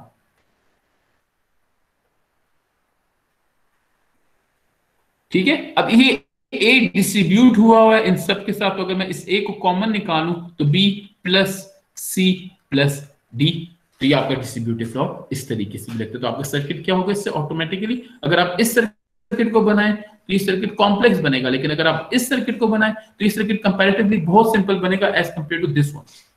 ठीक है, तो क्या होता है कि आप डिस्ट्रीब्यूटिव लॉ को लगाकर सर्किट को क्या कर रहे हैं, सिंप्लीफाई करें। उसको प्रूफ करने का तरीका क्या होता है कि आप इसको क्या करेंगे, इसकी फंक्शनल टेबल के साथ या फंक्शन एक्सप्रेशन के साथ इसको आप प्रूफ कर सकते हैं। ठीक है, इसी तरह डिस्ट्रीब्यूटिव लॉ की दो फॉर्मेट हैं, एक डिस्ट्रीब्यूटिव लॉ ऑफ अब अच्छा यहाँ पर देखें हम कौन कौन सी चीजें कर चुके हैं। ये आपकी बुक का टेबल है, ये जो है ना, ये जो टेबल मैं आपको दिखा रहा हूँ ये आपकी बुक का टेबल है, जो आपकी मॉरिस मोनो की बुक है ये उसका टेबल है। हम इसमें ये कम्यूटेटिव लॉ कर चुके हैं, ठीक है, हम इसमें एसोसिएटिव लॉ कर चुके हैं, ठीक है, और हम इसमें डिस्ट्रीब्यूटिव लॉ का ये वाला हिस्सा कर सकते हैं। सिंपल, वहां पे वेरिएबल ए बी यूज हुए हुए थे, यहाँ पर variable X Y Z use हुआ है। ठीक है, अच्छा इसे देखिए यहाँ पे डिस्ट्रीब्यूटिव का हमने एक पार्ट ये वाला कर लिया, इसी तरह डिस्ट्रीब्यूटिव का दूसरा पार्ट भी है। डिस्ट्रीब्यूटिव का दूसरा पार्ट क्या है कि वो डिस्ट्रीब्यूट क्या था, मल्टीप्लीकेशन ओवर एडिशन था। आप एडिशन के ऊपर मल्टीप्लाई कर रहे थे, यहाँ पे क्या कर रहे हैं, यहाँ पे डिस्ट्रीब्यूट का एक और तरीका भी है। आप क्या करें कि इस x को y के साथ और इस x को z के साथ सेपरेटली लिख दें, x प्लस y, ये जो प्लस का ऑपरेशन है सेपरेट कर लें, और x प्लस z, तो ये है distributive law of addition over multiplication. ठीक है, और ये है आपका distributive law of multiplication over addition. ठीक है, इस चीज को याद रखें। तो आपके पास डिस्ट्रीब्यूटिव लॉ का ये फॉर्मेट भी हो सकता है, आप इसको ऐसे कह लें कि फॉर एग्जांपल आपके पास मैं ऐसे कर लेता हूँ कि वेरिएबल है, एक है लिखा हुआ A dot A plus B C. ठीक है, तो आप इसको ऐसे लिख सकते हैं, A plus B plus A plus C, तो ये भी आपका डिस्ट्रीब्यूटिव लॉ है। आप इसको ऐसे कह लें कि मैं अगर फॉर एग्जांपल इसको वाइट कर लूं कि ए प्लस बी सी डी, तो डिस्ट्रीब्यूटिव लॉ क्या करता है कि इस ए को सबके साथ डिस्ट्रीब्यूट कर दें, ए प्लस बी, ए प्लस सी और ए प्लस डी, तो ये आपका डिस्ट्रीब्यूटिव लॉ ऑफ का एक और पार्ट हो गया। ठीक है, अच्छा अभी टाइम को देखें, टाइम क्या, अच्छा बस यहाँ पे क्लास खत्म होने का टाइम है। जो चीजें रह गई हैं तो उनको हम फिर से कर लेंगे। आपके पास ये डी मॉर्गन्स लॉ रह गए हैं, एब्जॉर्प्शन थ्योरम रह गए, इसको मैं कोशिश करूंगा कि नेक्स्ट क्लास में कंप्लीट करूं। एक चीज को देख लें, यहाँ पे अगर आप इन दोनों लॉस की जो पार्ट ए और पार्ट बी है उसको अगर रिलेशन को देखें तो यहाँ पे प्लस साइन को अगर आप डॉट के साइन में चेंज कर ले तो आप दूसरा लॉ बना लेंगे। इसलिए देखिए यहाँ पे प्लस साइन है, उसको हमने डॉट में चेंज किया तो हमने एसोसिएटिव का ये एडिशन था, मल्टीप्लीकेशन बना लिया। यहाँ पे प्लस साइन था, उसको डॉट में चेंज करें और डॉट को प्लस में चेंज कर लें तो आप दूसरा बना लेंगे रूल। हमने डिस्ट्रीब्यूटिव का ए बनाया, ए से बी बना लिया। यहाँ पे ए है ना, देखिए इस डॉट को प्लस किया तो ये प्लस बन गया, इस प्लस को डॉट किया तो ये बन गया। ठीक है, इस डॉट को प्लस किया तो ये बन गया, और इस प्लस को डॉट किया तो यहाँ पर आ गया। सिंपल ब्रैकेट्स लगा के हमने नया रूल बना लिया। ठीक है, इसको कहते हैं आइडेंटिटी, इसको क्या कहते हैं, आइडेंटिटी की प्रॉपर्टी। तो आप कम्यूटेटिव लॉ ऑफ एडिशन से कम्यूटेटिव लॉ ऑफ मल्टीप्लीकेशन बना सकते हैं, इसी तरह कम्यूटेटिव लॉ ऑफ मल्टीप्लीकेशन से क्या कर सकते हैं, कम्यूटेटिव लॉ ऑफ एडिशन बना सकते हैं। आपने करना क्या है कि जो आपके दो ऑपरेटर से प्लस है तो प्लस को मल्टीप्लाई कर दें, मल्टीप्लाई को प्लस कर दें, और साथ हमने वेरिएबल की वैल्यूज बताई थी, 0 है तो उसको 1 कर दें, 1 है तो उसको 0 कर दें। जो 1 और 0 वाली बात है वो हम यहाँ पर यूज करेंगे। फिलहाल हमने जो 3 लॉस पढ़े हैं उनको हमने इस तरीके से हम एक दूसरे के ऊपर आइडेंटिटी उसकी बना सकते हैं जब हम प्लस को मल्टीप्लाई और मल्टीप्लाई को प्लस में चेंज कर दें। अब काइंडली जो क्लास में स्टूडेंट्स हैं वो मुझे अटेंडेंस देते जाएं, ठीक है। अटेंडेंस प्लीज काइंडली टाइप करते जाएं ताकि मेरे पास रिकॉर्ड में आती रहे, ठीक है। इन केस अगर मेरे पास हार्ड फॉर्म में मिसिंग भी हो तो रिकॉर्ड में मेरे पास आती रहे। मैं अटेंडेंस बोल रहा हूँ, एक एक स्टूडेंट बोलते जाएं। आज क्या डेट है? 27 है। 27 की अटेंडेंस लगा रहे हैं। वासिक बच्चे बोलते भी जाओ। वासिक, अभी मैं सबर मैं बोल रहा हूं तो फिर प्रेजेंट बोलते जाएं। मैं बोल रहा हूं। Adnan present sir. अदनान बच्चे क्लास में बैठा जागे रहा करो। ख्वाजिमा 2201 प्रेजेंट। ऐसे Khuzaima sorry. Ahmed present sir. Ahmed Amjad Abdullah present sir. Mutarib present sir. Mutarib Ayub, ठीक है। Mohammad Taha present sir. Nafay Abdul Nafay present sir. Abdullah Tariq present sir. Hammad Ittejaz Sabeen present sir. Usman Mohammad Usman Saad present sir. Present sir Usman, ठीक है। साद अहमद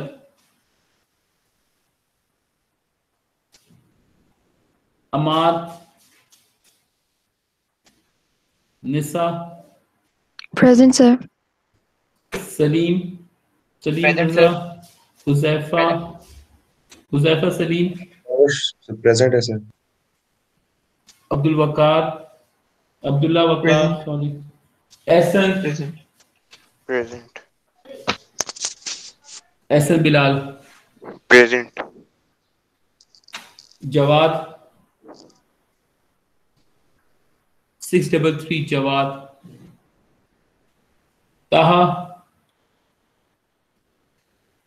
ताहा तीक मिनाहिल प्रेजेंट सर। या Manahil Isha Present, sir.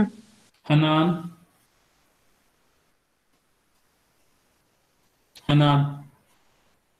Asad present sir. Neha Suhail present. 0802 present. Type भी कर दे। मुर्तजा हैदर प्रेजेंट। सलाद present. Ramsha present.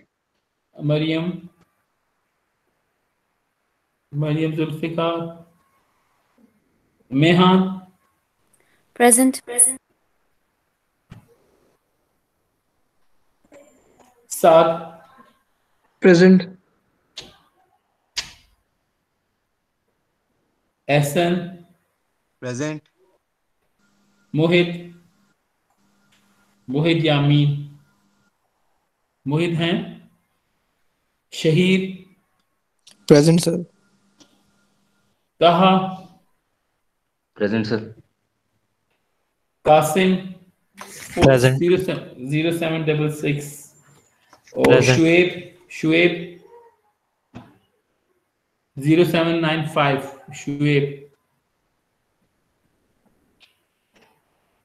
Ayesha 609 Ayesha present sir. और साद 0508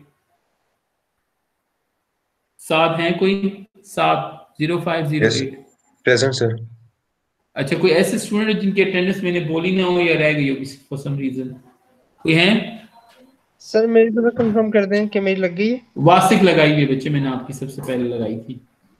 मैं बता दूं जो मेरे पास एब्सेंट है, हमाद इत्तेजाज मेरे पास एब्सेंट है, ठीक है। साद अहमद एब्सेंट है, अमार हैदर एब्सेंट है, जवाद एब्सेंट है, सर अमार है तो प्रेजेंट हो सर, वो मैंने चैट में लिखा था। अमार हैदर, ठीक है, अमार हैदर प्रेजेंट है, ठीक है। सर साद अच्छा। अहमद बंगश भी प्रेजेंट है सर, मैं प्रेजेंट हूँ सर। 7058 साद है, साद अहमद मैं कह रहा हूँ एब्सेंट है, ठीक है, साद प्रेजेंट है, सही है। अच्छा आप यहाँ पर है मेरे पास, सही है, सही है, साद प्रेजेंट है मेरे पास, साद प्रेजेंट, ठीक है। अच्छा और कौन है? जवाद, हनान, मरियम और मोहित, जिनकी लग चुकी है वो जा सकते हैं, ठीक है। Thank you class. किसी को असाइनमेंट में कोई इश्यू तो नहीं है?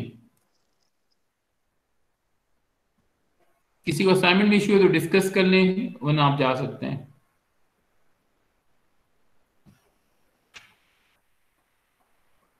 रिकॉर्डिंग